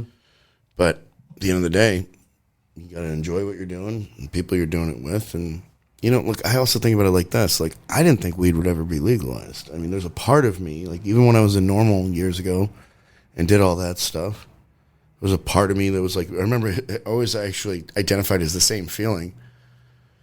It'd be weird if I was wrong about the other one, but it's the same reason I'm an atheist, because it was like I'd go to church, but I kind of felt like deep down, like, I really don't believe this shit. Well, I was at Normal, but deep down I'm like, there's never going to be a point where the government's like, yeah, you could smoke your weed. Like, it was just in my head, like, I don't see that. So this is a dream that I never really even had, like, so it changes the whole fucking game for me, because it's like, I never sat there and thought like I was going to be able to merge my existing business model with cannabis until it became a thing, but like, and this is like, once states started legalizing and things changed there, but that was part of the reason I wanted to move to Holland, because I thought that would be cool too, but I never really thought I'd be doing what I love, creating content, doing marketing and sales stuff, helping good brands do stuff like that, and also get to do it in weed. Yeah. That's a dream come true that it never was a reality. It's not even something I could have thought of. Yeah. So, like, sometimes we fixate on something we imagine, and there's a whole new canvas of shit in front of us, because the world changes without our dreams in mind. And it's like, so I'm just living this current dream. It's pretty fucking cool. Yeah. That's a fact. I mean, shit. Like I said, I feel like I'm living a dream every day. Even though, some of it be some bullshit. The ultimate thing about it all is like I said, I'm over here doing my first fucking event. And shit, it's been way more successful than what I thought it was going to be so far. And, I always try to set my expectations to what I feel like is realistic. And like I said, it's exceeded. And I've always been able to do that. So, like, fortunately enough for me, like, I try not to really set my expectations too far, because I look at a bigger scheme of things. So never be upset about the immediate things that you see. Always stay focused on the bigger picture, and you'll always be able to appreciate when you finally make those milestones that you were talking about. Yeah, I mean, the car drives pretty fast. It's hard to feel how fast you're going when you're in it. It's that simple. I mean, we do a lot of shit that we don't even stop and appreciate until it's too late.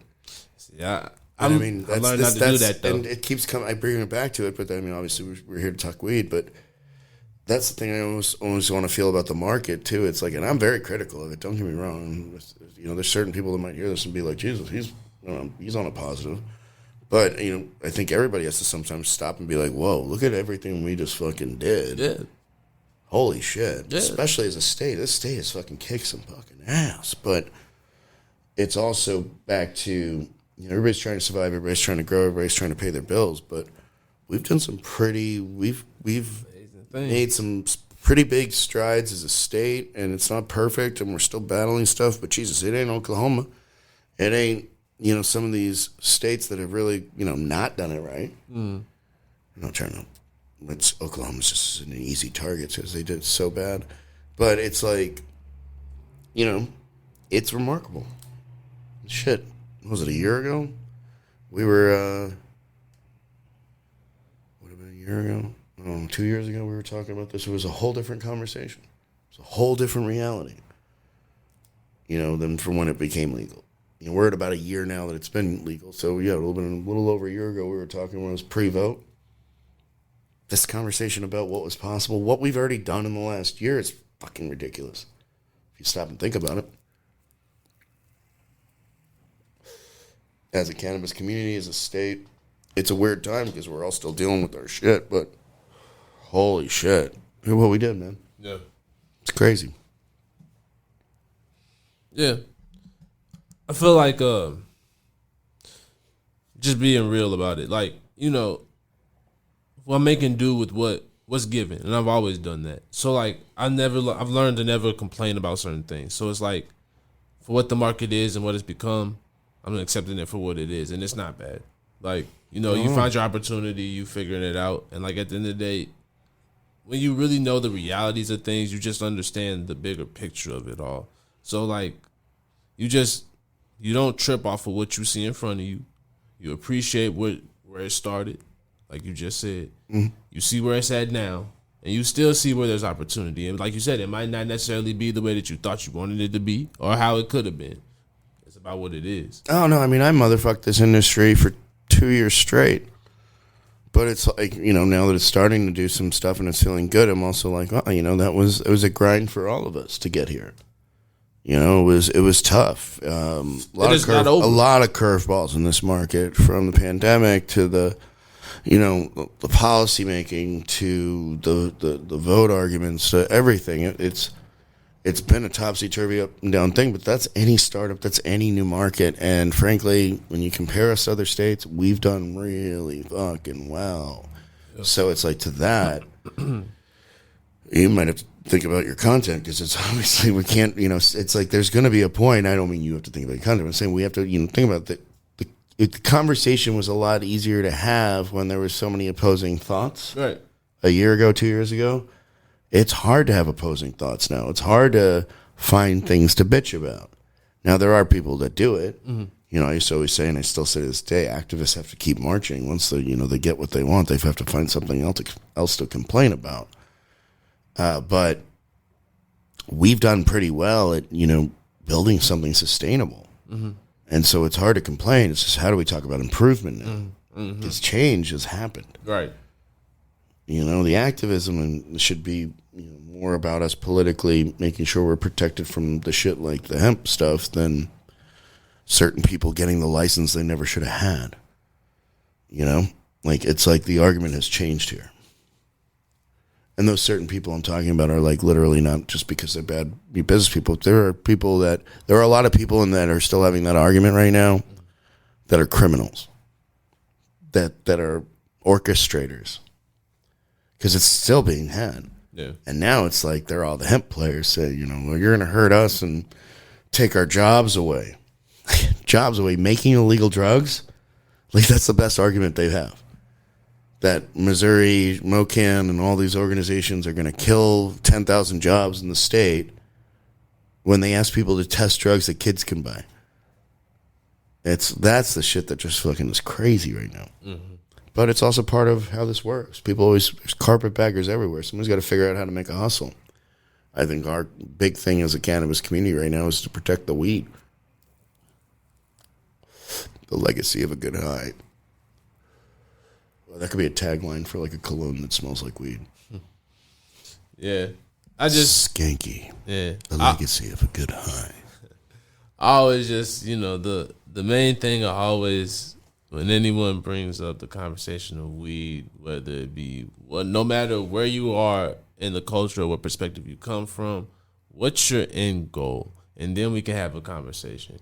Because if you don't even know what your end goal is, then, I just want to do hood rat shit with my friends. I'm not fucking around. I mean, hey, I ain't gonna lie, you be doing that shit. But I mean, my thing is, like, if I can sustain and be happy and make a living and provide people with work and also help companies and people I like do better, I'm a happy man. I figured out where I get my joy.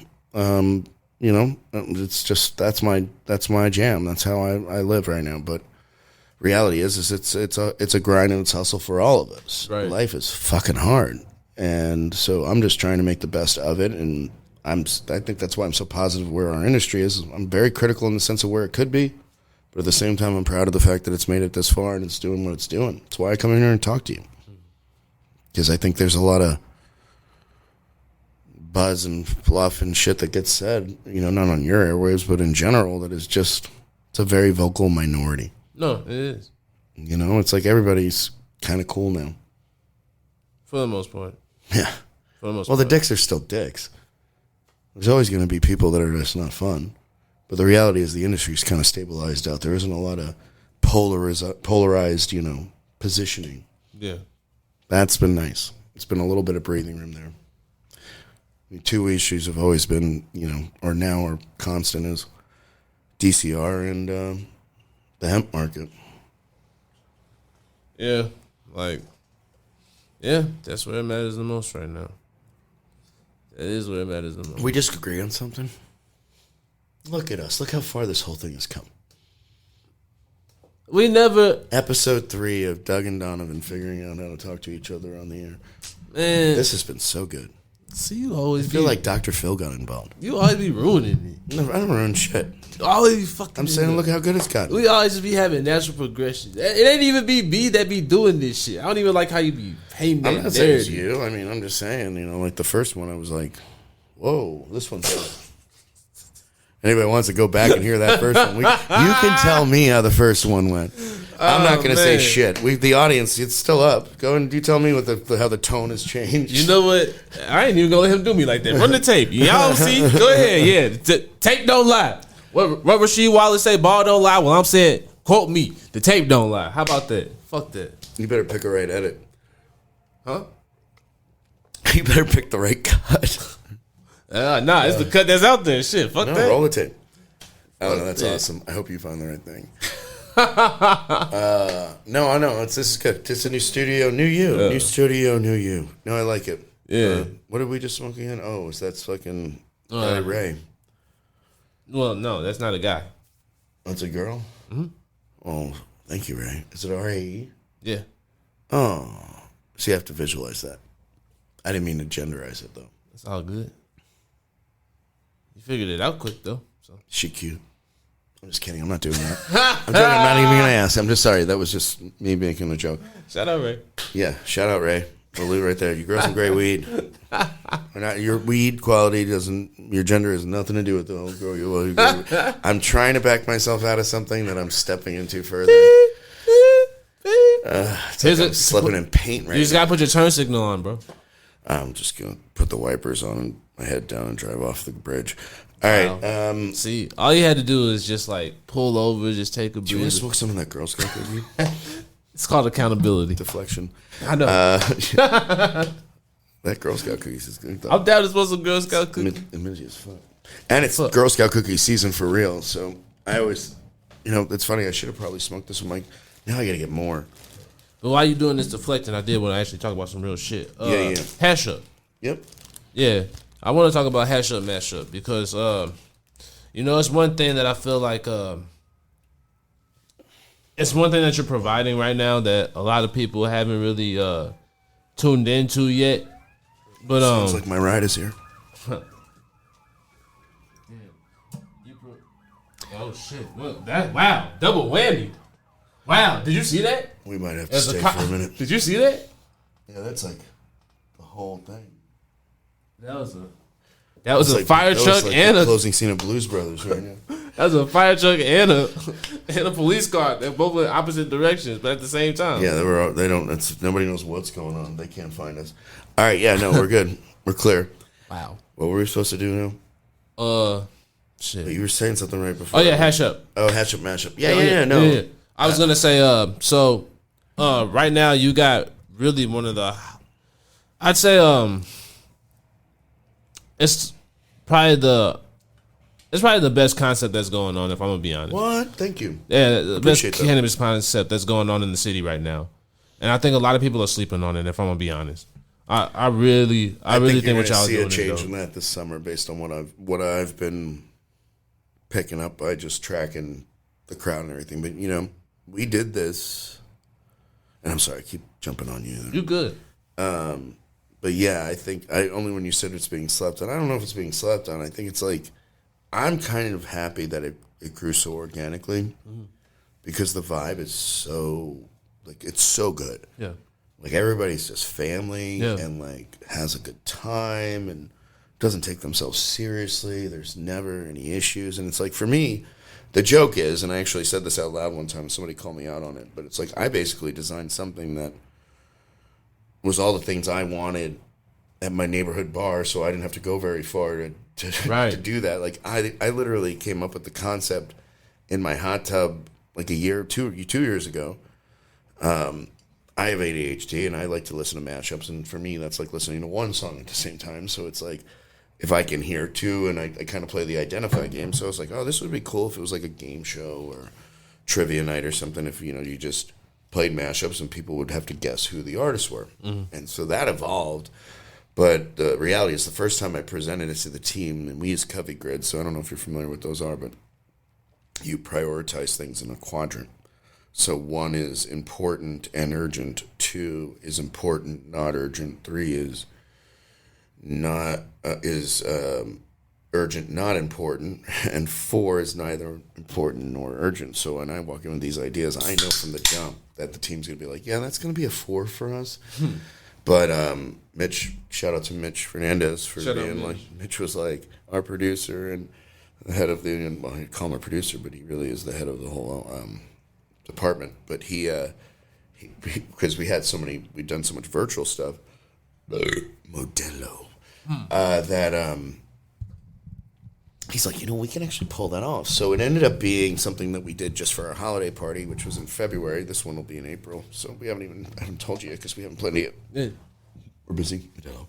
But we ended up, it was in February, and we literally had like 20 people out in the cold. I think you were there. Were you there at the party, the one that we did, Trops? Mm-hmm. Yeah, and like people are like out in the cold playing the whole time. We're like, I think we're onto something. So then that's how it eventually migrated over to the Get Down, because they had fired their really horrible trivia night guy. And then, I think we're in like week 47 or something like that. We're almost at a year.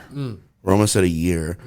And the thing about it, and the reason I said that it was kind of cool that, or I saw that I could see things picking up, was because like January, there wasn't a Thursday that we didn't have at least 20 people in the room.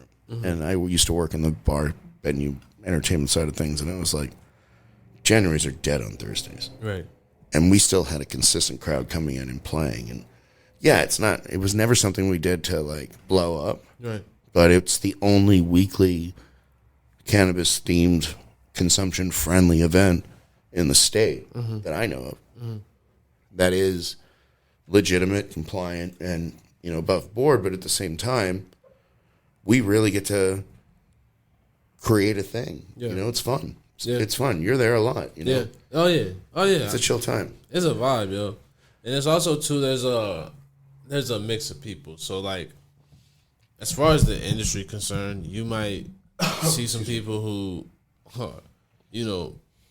heavyweight people there. You might see some people who are bud tending. You might see some people who are just there to smoke. You'll see a wide variety of people. That's what I'm saying. Like, for real, it really is slept on for the things and the amount of opportunity. Just everything that it really does bring, yo. You ever seen that movie, Adam Sandler did a movie where he was a chef. I'm trying to remember what it was called. It was Spanglish. And I've heard of it, but I never watched it. It's a great flick. You should watch it if you're I think you'd dig that, knowing what I know, but you'd probably dig it. But there is a scene, he plays a chef in it. It's not really about him being a chef. That's secondary to the script, but it's poignant to what I'm explaining here. He opens this restaurant, and they have a food critic coming in, and everybody's hoping they get like 5 stars or whatever. And he's like, no, I want 4. And they're like, why? And he goes, if we get 5, it ruins the place. Because then all the assholes come in and all this stuff happens, and it's like we lose like the sanctity of what we created. Right. So I'm good with 4 stars right now. Because what we have is like, for me, it's an oasis. Like, right. I just enjoy going in and knowing that I'm going to, even on the nights that I don't want to go because I'm exhausted or whatever, it's worth it. Because it's just a good vibe. It's a good time. Everybody has fun. And every new person that comes in, it's like if we wanted to be a cult, we could. Because every person that comes in is like, I'll be right back. Right. Like, you guys do this every week? Oh, my God. As soon as I had somebody first time walked out with like, I think like 300 milligrams of gummies. And she's just like, I'm like, you guys leaving? They didn't stick in the 3rd round. They're like, yeah, next week. They're like, we'll be back. Yeah. And it's like everybody's cool, everybody's chill, and it's a good environment. And I'm good with the pace. This was never something that we did to like blow up. Yeah. Now, if it does, it does, and I'll try to manage it. But what we have is special, So I like people coming in every week, and I think it's going to blow up this summer too, because it's just like I noticed last week. It was like a strong presence in the room, and now that we went back to those hours, as soon as it gets warm, people are going to know on a Thursday night if you want to do a patio thing and blaze. Yeah, that's the place to go. Yeah. And we built up in this almost a year, we have a 300-person list, organic list of people that read it and show up, and so I think we'll probably hit a point this summer where I'll be like, we're kind of losing that. We'll get back to that Spanglish line, you know. Yeah. So I like it. We're happy, and man, it's a good time. Hell yeah. You know, and like we did the Greenway event this last Saturday at Bottle Works. So Thursday before it, there were people that were in town for that came to Mashup because they just knew if I'm in St. Louis on a Thursday, this is where I go to be in the. So like there were people talking deals. Like there are literally people like doing business conversations because there's multiple brands showing up. Right. And they know they're in town, and they know if this is the place I'm going to go, this is a chance I'm going to run into other people in my industry because there's no other place for that. Right. It's like become the Cheers for cannabis people. There's a lot of employees, bud tenders, marketing people. Shout out to May. She's been coming forever. You know, like there's like loyals. And Abby and Jake, because I got to say that because he's Hugh James. Yep. But, you know, like we've got people that everybody knows by their player name, which I love that story because, like, the first time he won, and I'm like, Hugh Janus, and he comes up and he's like, it won't let me change my name. And I'm like, I know, it's awesome. And, like, I've tried to stay fresh with it every time, but that guy wins. Oh, yeah. But that's the thing I love about it. Like, people know people by how they play and by their player tags or, you know, their handles. So it's like, that's when you know you got a vibe. Yeah. Like when everybody knows, like, oh, I don't want that guy to win anymore. And I want, there's a new person in the room and they start taking positioning and stuff. And it's just fun to watch. And it's fun to do, even if you're not playing. Yeah. It's a chill time. Yeah. Shit, I'd be up there vibing for real. I'd be up there kicking it, just taking in all the vibes and just like meeting, talking to people. Just like, I don't know. It really is something fun to do for real. Yeah, it's crazy because it's my thing, but I've been introduced to people at this thing I hadn't met yet in the business. Yeah. So that's when I know I got something. It's like, oh yeah, I had a chance to meet you, and they're meeting me at my event. Mm-hmm. That I can't even say is mine. Like the team does everything. Like it's so funny. People are like, "Do you know what the answers are?" I'm like, we run this tighter than the lotto. Yeah. The only thing I do is I get high, I go back in the hot tub, and I just like if I hear something I like, I click I like it and put it in the playlist. Right. But then Rachel takes them and writes all this stuff, and then she sends it over to Mitch, who makes sure it's loaded in the system, and then it's either Jamie or Jim who are actually taking it, then downloading it and playing it and asking the stuff. So it's like by the time it gets to the room. It's really not been seen by anybody who's going to be playing or has anybody had access to it. And so like, I don't even remember half the shit I've picked and put on it. So people come up to me all night. I don't play because if I did, people would just assume. Yeah. But people come up to me all night and they're like, what's the answer? I'm like, I think it's B. And like, they'll be like, C. And they're like, motherfucker. I'm like, I don't know. I'm playing like you are at this point. I'm just having fun. I will say though, you play enough of these, you kill at other music trivias. Because I go to Bar K all the time, and they did. And then it was a good setup, but like I had to bow out after like the second round because I was like I kept walking up for prizes, and I'm like, oh, this is not cool. And their prize table was dick compared to what we do, but it's like answering one question about a song is way different after you've been through like the hash up, mash up. Like it's like the CrossFit of trivia. It's really actually. People say it is hard, and it is. Like, when you think about it, like, the winners every night usually only get, like, 60% of the questions right. It's pretty difficult. Because then we add all the weed trivia. So it's bonkers. And truth be told, on the corporate side of things, it's great because I get data. Important data. Yeah. Because I'm able to say, because people will answer these questions, and this helps influence the market, and this helps those people make sure their voices are heard. Because I'll ask questions like, what types of things? And I say, the team puts this together. But we ask questions like, what's your favorite consumption? What drives you to go to a dispensary? Da, da, da, da. But this is so that their experiences when they happen are better. Right. And I don't sell any of their information, but I use that information to then help make better decisions about how I guide clients on ways to address the community and the consumers. So it all comes around full circle.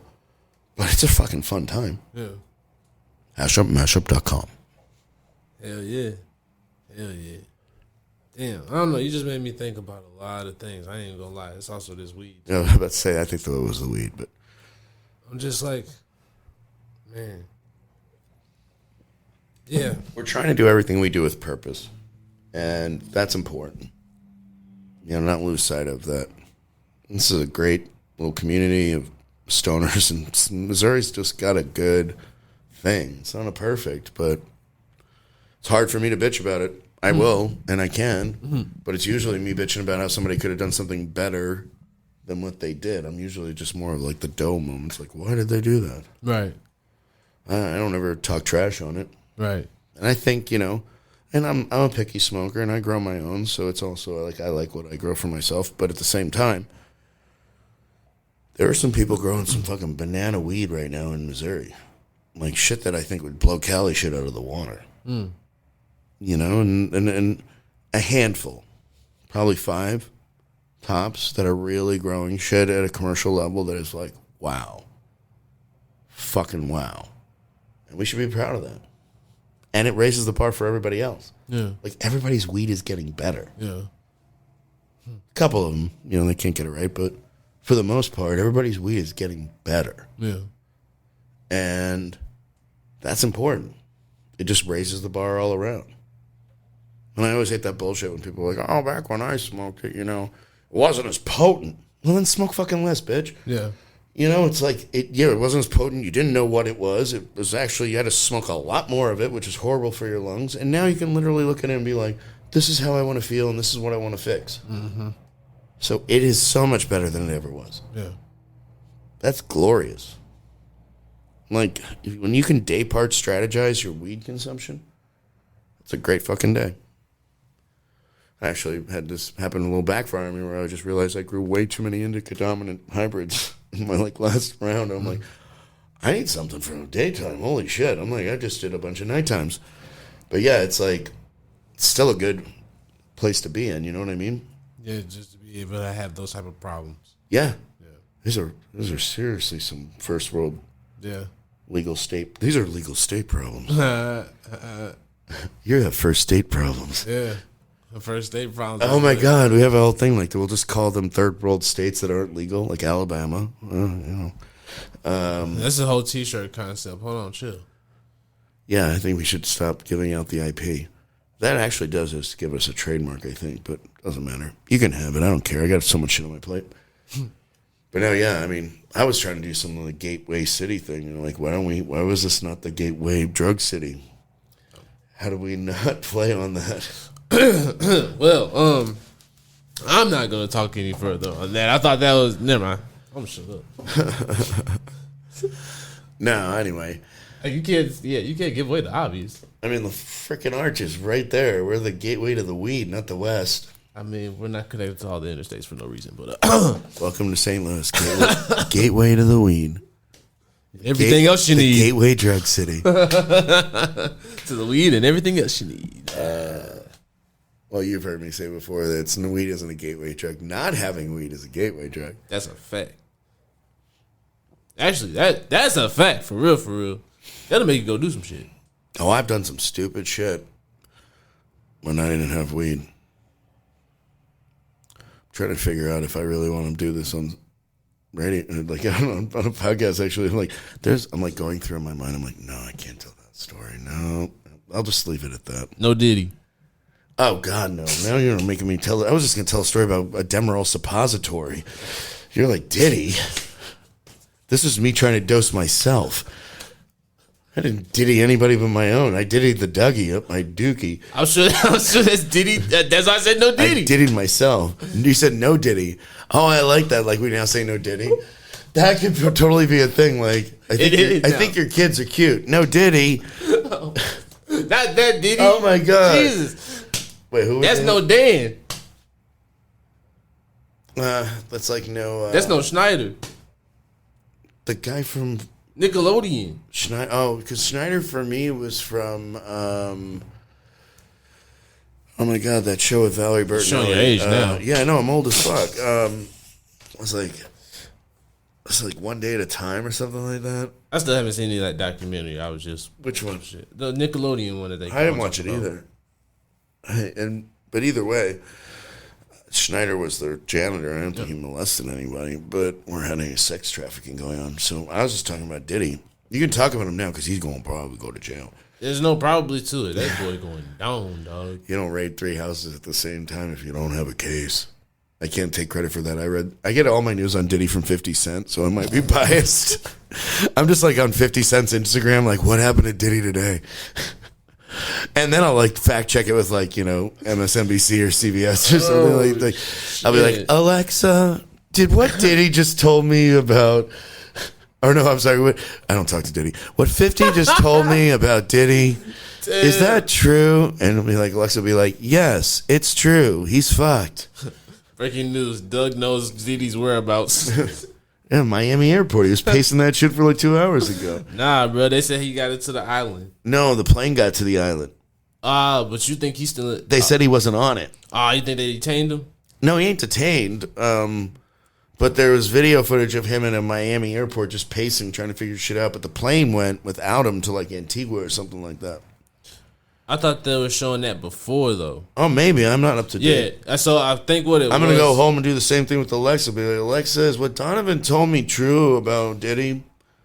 Hey, man, I've been trying to keep up I'm still like, because I get in those YouTube holes about the whole thing. And, you know, the worst part is that if this does happen to Diddy, I am so conflicted because it's like, I'm good with not listening to Mace ever again, but I can't not listen to fucking Notorious, you know? Like, I'm not going to, like, R. Kelly...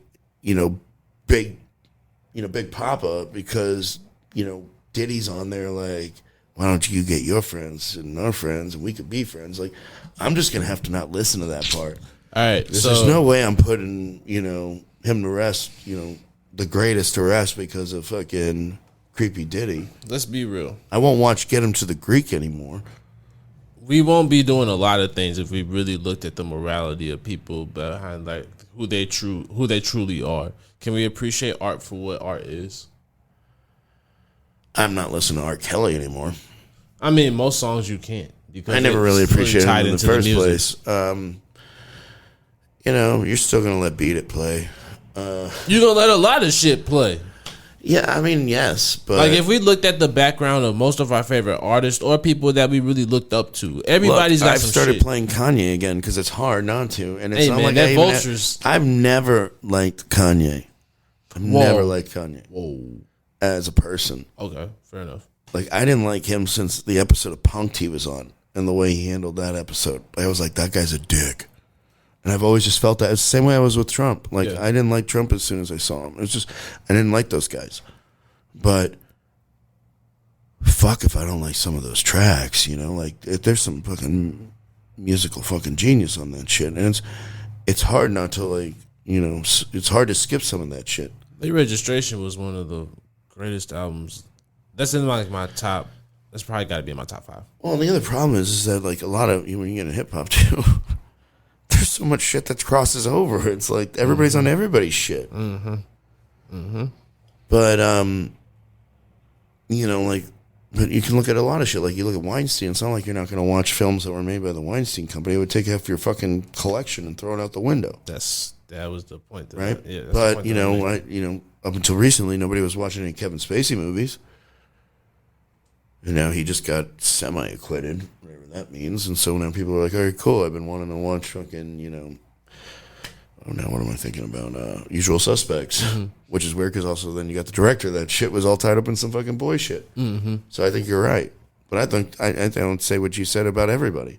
I don't think we'd buy from the fucking grocery store. We'd buy from if we knew what people were doing behind the scenes. If we knew what anybody was doing. But I also think like some of these people, when they're real fucked up, you got to make a statement at some point. Most definitely. That is a fact. And there's just things when I find out about certain people that they're like that, I just also just lose taste for them. Oh, yeah. Like I said, most of that R. Kelly shit, you cannot even play because literally, he was literally, for lack of better terms, playing on the fact of what he was doing.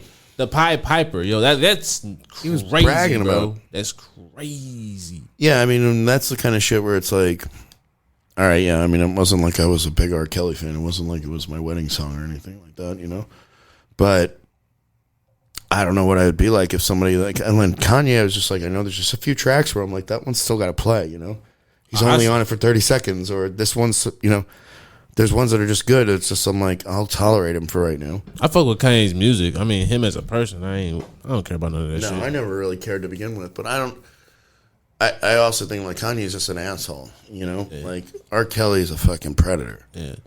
Like, shit, I mean, shit, we talk about it, but Elvis, shit. He was out here doing all types of wild ass shit. Yeah, I'm not a big fan of Elvis anyway, so it was like, he was like, it's hard for me. At the end of the day, it's like, I think that's why it's so easy to listen to hardcore rap, because you're like, I expect my fucking artists to do this shit. I'm more disappointed when they don't get arrested. I'm like, what? Man, shit. Like, I've been fucking banging YG, That's my dog, yo. That first album was, yo. But it's like, at least like they're who they say, or what they're at least living what they're doing or whatever. But it's like, it's more when like somebody's trying to be somebody else and you find out there's some fucking weird ass motherfucker. Like those are the twisted ones, but those are like the evangelists. Like, it's like you go to a church and you have no idea what the preacher's doing when they get home. Or you do and you just don't say shit about it. Yep. It's all the same. Yep. And I think that ego takes over people sometimes. But again, I'll reel it right back to weed. You can see that in our industry. Some fucked up people in those C-suites. Yeah. You could just look at the paper and see some fucked up people in some C-suites. Yeah. But there's also some really fucking amazing people in some of those organizations too, You gotta also remember, we're in the weed business. We get all the rejects. It's a little thing about it too. There was like some research that just came out that proved that there was no such thing as weed making you, like the whole lazy stoner thing. Like I think it was the University of Wisconsin or somebody. Don't quote me on that, but one of those people, one of those universities, one of those groups did the research and did the work that they needed to do to say, look, it turns out that there is no proof or any real foundational reason to believe that cannabis makes you lazy. It just turns out that a lot of lazy people smoke weed. Right. It's when you're somebody that's got issues and you want to feel better and you're not getting off the couch, joint is fucking awesome. That's right. But it's the joint didn't put you there. Right. You were there yourself. And it might keep you there if you're not dealing with your shit. Yeah. But that's more about therapy, Yeah. But it's like, it was proven that it's not the case. But the industry does draw a lot of people that don't want to do shit. Because now they're like, oh my God, I can work with the one thing I've been doing my last 20 years of my life, sitting on the couch and smoking weed. And it's like, no, you got to work, bitch. Yeah. To quote Britney. Yeah. That's fact. Was that Madonna or Britney? I think they sang it together. Nah, I think you was right. All right, cool. I guess that was her. I'd rather quote Britney at this point. She's free. Well, hey, man. Ish. Yeah, I'm going to leave that one alone. All right, that's cool. Yeah. Well, you didn't lock her up. Sure didn't. Nah, shit. I would never do such a thing. Thank you very much. Don't be trying to get me locked up, bro. No, I'm not saying you would. I mean, look, I'm just saying, black men. In order to do such a thing, you'd already have to be like a semi-established white man who had a daughter who could be exploited for her celebrity. Yeah, and I ain't OJ, so. No OJ. Yeah. I know I'm black. You never heard that quote when he said, "I'm not black, I'm OJ"? No. Really? But I could hear him saying it. Yeah. I mean, I understand that. I mean, I've watched the documentaries. I've seen how much denial he had about the whole situation for sure. Oh, yeah. But that man was a psychopath. Still is a psychopath. Yeah. But now he's doing guest appearances on sports shows and shit now. On Cameron and May show. Yeah, which is kind they of got him as a correspondent. Yeah, 50 fucked him up too. Who you talking about? Cameron the rapper? Yeah, like his whole I'm not career. a fan of Cameron, to be honest. Well, he got trashed. That was 50 trashed his career like way back when. They had a little battle and he never recovered from that shit. There was a point where he was like hiding in fucking Orlando or something. I think there was even a skit about it on one of the 50s albums. They were making fun of the whole Dipset crew. That is Cameron, right? Yeah, that was Cameron. I mean, I know him and Ja had beef. Everybody had beef with Ja. Who didn't have beef with Ja? Ja's like the punching bag of the hip hop industry. God damn. And then he went and got himself in that Fire fucking festival shit. It was like Ja couldn't even avoid getting fucking shit up there. You have no idea what it was like for me growing up. What? I said you had no idea what it was like growing up for me because that was like, okay, so 50 Cent was the first rap album that I bought. Get Rich or Die Trying. So like, crazy. but it was wild because like Ja Rule, like I was a huge Ja Rule fan. So then when they got into it, you have no idea how difficult that was to really like have to step away from Ja like that, man. Last Temptation was one of the greatest albums of all time. Whoa. That's a bold statement. I mean, it's coming from a 31-year-old. I mean, shit, Ja was just like Ja was like DMX Jr. to begin with, but hey, that album was hard. That was the one with Bobby. That song with Bobby Brown. Yeah, where they're in the window and shit. Yeah. That was right before Bobby died, wasn't it? What? Or not Bobby? What Whitney. Right before Whitney died. Sorry, not Bobby. Jesus Christ. Shit, Bobby can't die. Don't put that on Bob's dog. Oh no, I'm not saying shit, but no, I'm just saying that that was before all that turmoil. But he looked all cracked out in that fucking shoot, though. Remember that video where they turn around? Bro. The gap in his tooth like looked like it expanded. It looked like he'd been holding rocks in that shit or something. Man, Bob hit it. Slowly kept wedging it with rocks until it was just like gone. I hope you got hands, dog. I think Bobby could probably still. I mean, I ain't making fun of Mike Tyson's gap. I'm making fun of Bobby's gap. All right, okay, bet. I'll swing with Bobby Brown. I'm not worried about that. Yeah, I wouldn't swing with Tyson. He'd fucking kill me. But okay, Bobby. I bet Bobby would be a good. Yeah, Bobby could probably fucking fight. He probably. That's like Bobby Brown. Yeah. Yeah. He'll fuck you up, dog. I don't know about that. Die. Okay. I mean, it'd be a good fight. But you know what the fuck that man been through? You know how much pent up aggression and anger you got? I mean, you could still choke a shit out of somebody whether they're fucking mad or not. Die, dog. I'm just Go ahead, dog. I'm just saying. Mad makes stupid, And that's what I was thinking. I was about to say he's probably like a swinging slapper, like one of those guys, like just comes at you like a fucking. I don't know. I don't know, Bobby. Hey man, Bobby. I can't believe that I got Bobby so high that I'm sitting here with you talking at it. Like, how long have we been doing this shit? Almost 2 hours. I'm talking about whether or not I could fight Bobby Brown. Bobby Brown, I got no problem with you. I don't even know you. Shit, I just lost my headset on that shit. I can't even fucking fight my headset. Hold it. Yo, I might have to. We have to title this. No, you would probably have 4 titles after this shit. What do you want to call it? Mr. Telephone Man? What? Doug versus Bobby Brown. Who you got? No. Like, you got to get some clickbait shit like Doug tells true story about Bobby Brown. Like, so you got people like commenting later like, there was no story about Bobby Brown.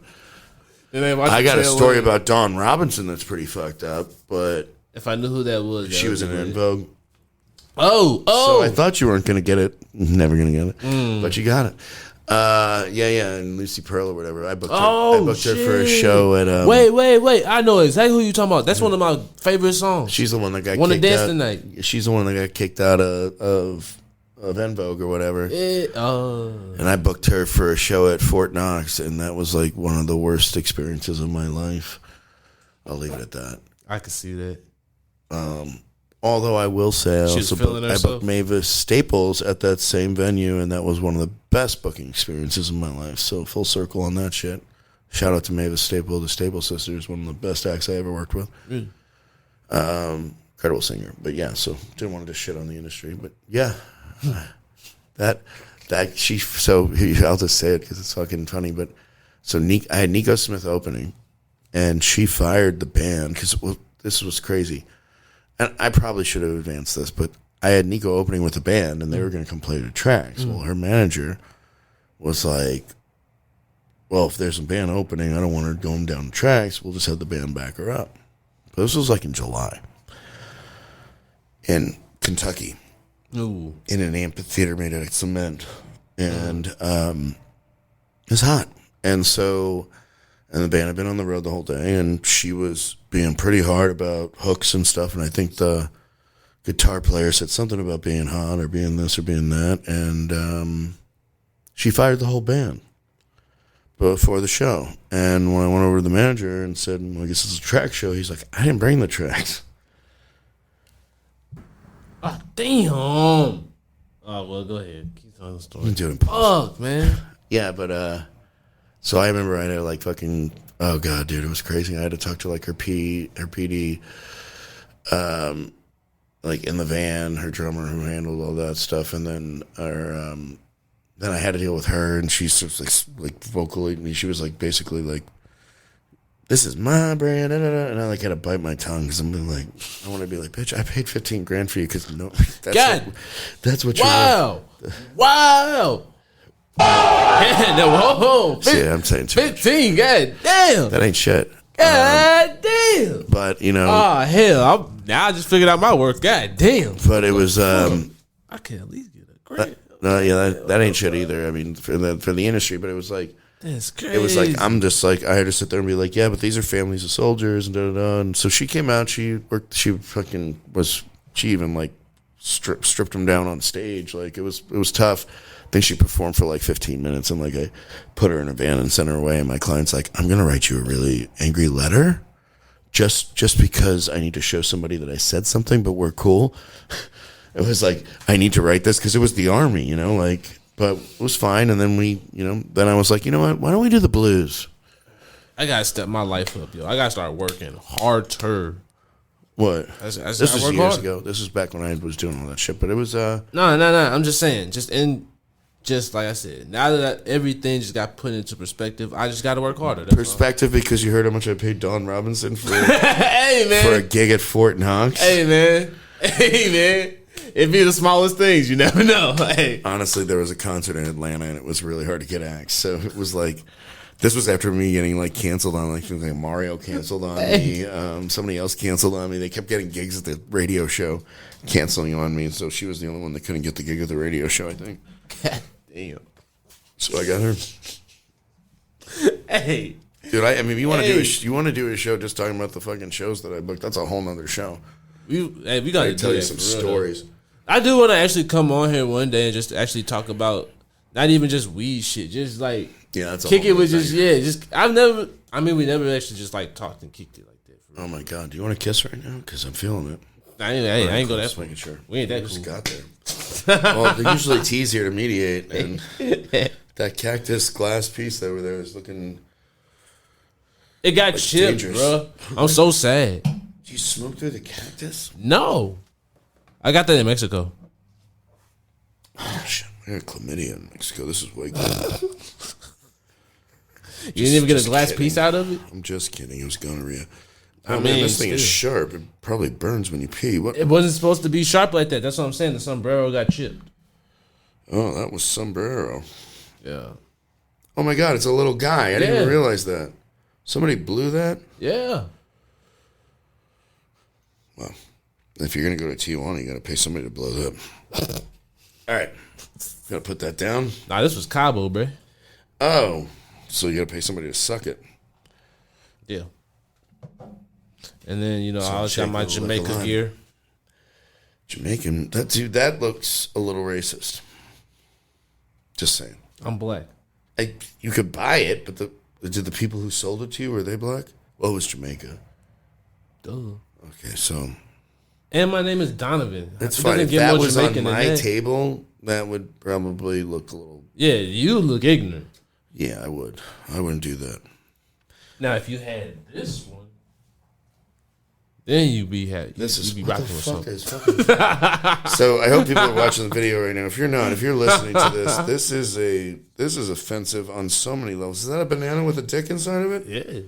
Because it's peeling the dick, but that's a dick. That's not a banana. Decently sized dick. And then there's a woman climbing on top of it with a joint. You bought this in Jamaica as well? What if that's not a... This is the most what if it's not a woman? Out piece. That is a woman. No, what if it's the dude sticking his dick through the banana?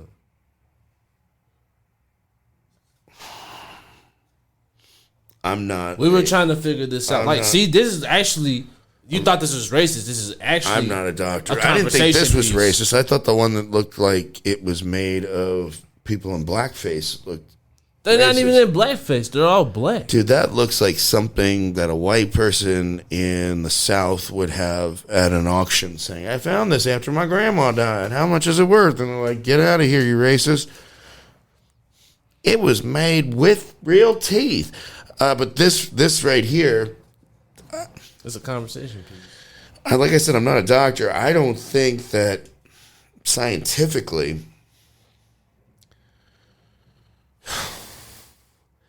that would mean her balls are coming out over here. I never thought I would say that on national. Not national. I was going to say national, but like on a recorded public. I mean, this that global. would mean her balls. You're right. You didn't say it on national. You said on We're global. down here. No, dude, she's riding that cock. She's not. It's not hers. Look at her. It's upside down. It's first of all, it's peeling like a banana. So, does this mean she's normally walking around with a banana attached to her? I don't know. I think the banana clearly. I didn't think that far into it. It was just a discussion that I've had with people as people have seen it. This bothers me. See? It's a conversation. I'm having piece. a reaction to this that I don't feel comfortable about because I don't know what's going on. She's got Donna Summer hair, no pants. Do you need to take this to your next session? She's riding. No, you do. You're the one that bought it. I didn't buy this shit. This is your house. I bought it as a gag gift. I feel like I should be at somebody's home. house that's not black saying you really shouldn't have this shit out. But It wasn't out. It was right underneath there. You can. You are allowed. Exactly. But, you have permission to leave this weirdly fucking banana penis Jamaican non-gender specific blunt smoking leaf pipe bowl contraption. Nobody signed it. It's an ashtray. That's a dick banana. That dick banana disturbs me. And the dick is incredibly true to form. Although at this side it looks a little bit more like a hot dog. It was between this one and another one. It literally does look like a hot dog cut to be a dick. Can I put this down now? It's making me uncomfortable. You could have been and put it down. You handed it to me and told me to give it an analysis. I didn't realize how phallic all of the pieces were in your space now. I just This motherfucker thought he was on spilling the tea. I was I'm the T, the 10P. But I honestly felt like I was just, a bunch of dicks were just thrown at me. So it's okay. There's nothing wrong with that. But I was going to tell you a story about a dildo, but I can't tell you that story either. Oh. Not on this show. That was great. I'm glad you had that kid. Thanks. When the soundboard's working, it's working. Those are 2 notes for a different show. But we're almost at 2 hours. And I don't even know if anybody would want to listen to this. We are at 2 hours, yeah. Jesus Christ. All right, yeah, let's wrap this one up, yo. I'm out of beer. That's why I'm saying that. Kind of want to smoke a cigarette. Hell yeah. But yo, for real though, we have you back on. And the next time you come back on, we're just going to get behind Doug. Well, don't do that. I'm going to tell a suppository story. Ah, shit. Yeah, my bad. I forgot who I was talking to. I can't be saying that. Yeah, all right, all we'll get behind the story behind Doug. Oh, you're talking about the grow room? What are you talking about, me? No, just, you motherfucker. I thought you were about Devil's Own. Oh, no, you don't need to know that. I was born a poor black child. No, that's the jerk. That's from the jerk, not from me. No, I... we didn't even get to mention your newfound hobby. No, we're not talking about that. Nah. Not from 600 yards from that school. We'll talk about that later. Good. I'm not sure the lawyer said this is clear, Jim. It's fine. I was talking about the other one. I was trying to deflect by making people... I'm not going to talk about that. God. I'm on your mic. You could have cut fucking 36 seconds ago. We're well over 2 hours. Yeah, you're right. All right, go ahead and tell your socials. Too T3rpd. What do you want to hear? At Douglas MFN Hall. That's 1 S in Douglas MFN Hall on all the socials. The Real Run THC on most of the socials, mostly Instagram and YouTube. The Real Run THC for YouTube. You'll be able to see the T with Tammy P. And that's all I got, I think. Devil's Own Underground, Devil's Own UG on Instagram. That's all I got. That was 1,000,001 things. You know how long it's going to take me to write up in the goddamn bio this time? I can text it to you. Please do. Sure. All right. Thank you. But back to that's why I never just go to the program. Ooh, goddamn. Modelo. That's right. Even though I ain't had none. What was this? Chardonnay, I think. Or whatever the wifey had in the refrigerator. You're drinking your wife's Chardonnay? Yeah. When you could have had a Modelo. I don't drink beer. Liquor only. Or That's wine. not liquor, it's wine. Oh, or wine. And that's when I'm desperate. I didn't have a mixer, so I couldn't just do straight tequila. Liquor only, like Lieutenant Dan. Except I got legs. He had magic legs. Well, But he can only liquor only. I could do both. I can walk and chew. Too Terp. That's right. Catch us on Instagram, on all socials. Mashup.com. Yeah. Hey, man, don't be trying to fuck up my shit. I'll let you have your time. Damn, I always trying to shit on my... You got to cut me. God damn. Trying to get a check out of everything. Can I get a beer and a smoke? Hold on. All right. Too T3rpd on all socials. Make sure you follow the YouTube. Make sure you hit us up on that hotline with the voicemails and text 314-399-9711. And don't forget to follow me, Donovan 2408, on all social media platforms. If there's anything I said that you don't like, text him. I'm going to tell you what he's going to tell you in person. Fuck off. But anyway. We'll see y'all next week. Deuces. Peace. That was... It's 2 T3rpd.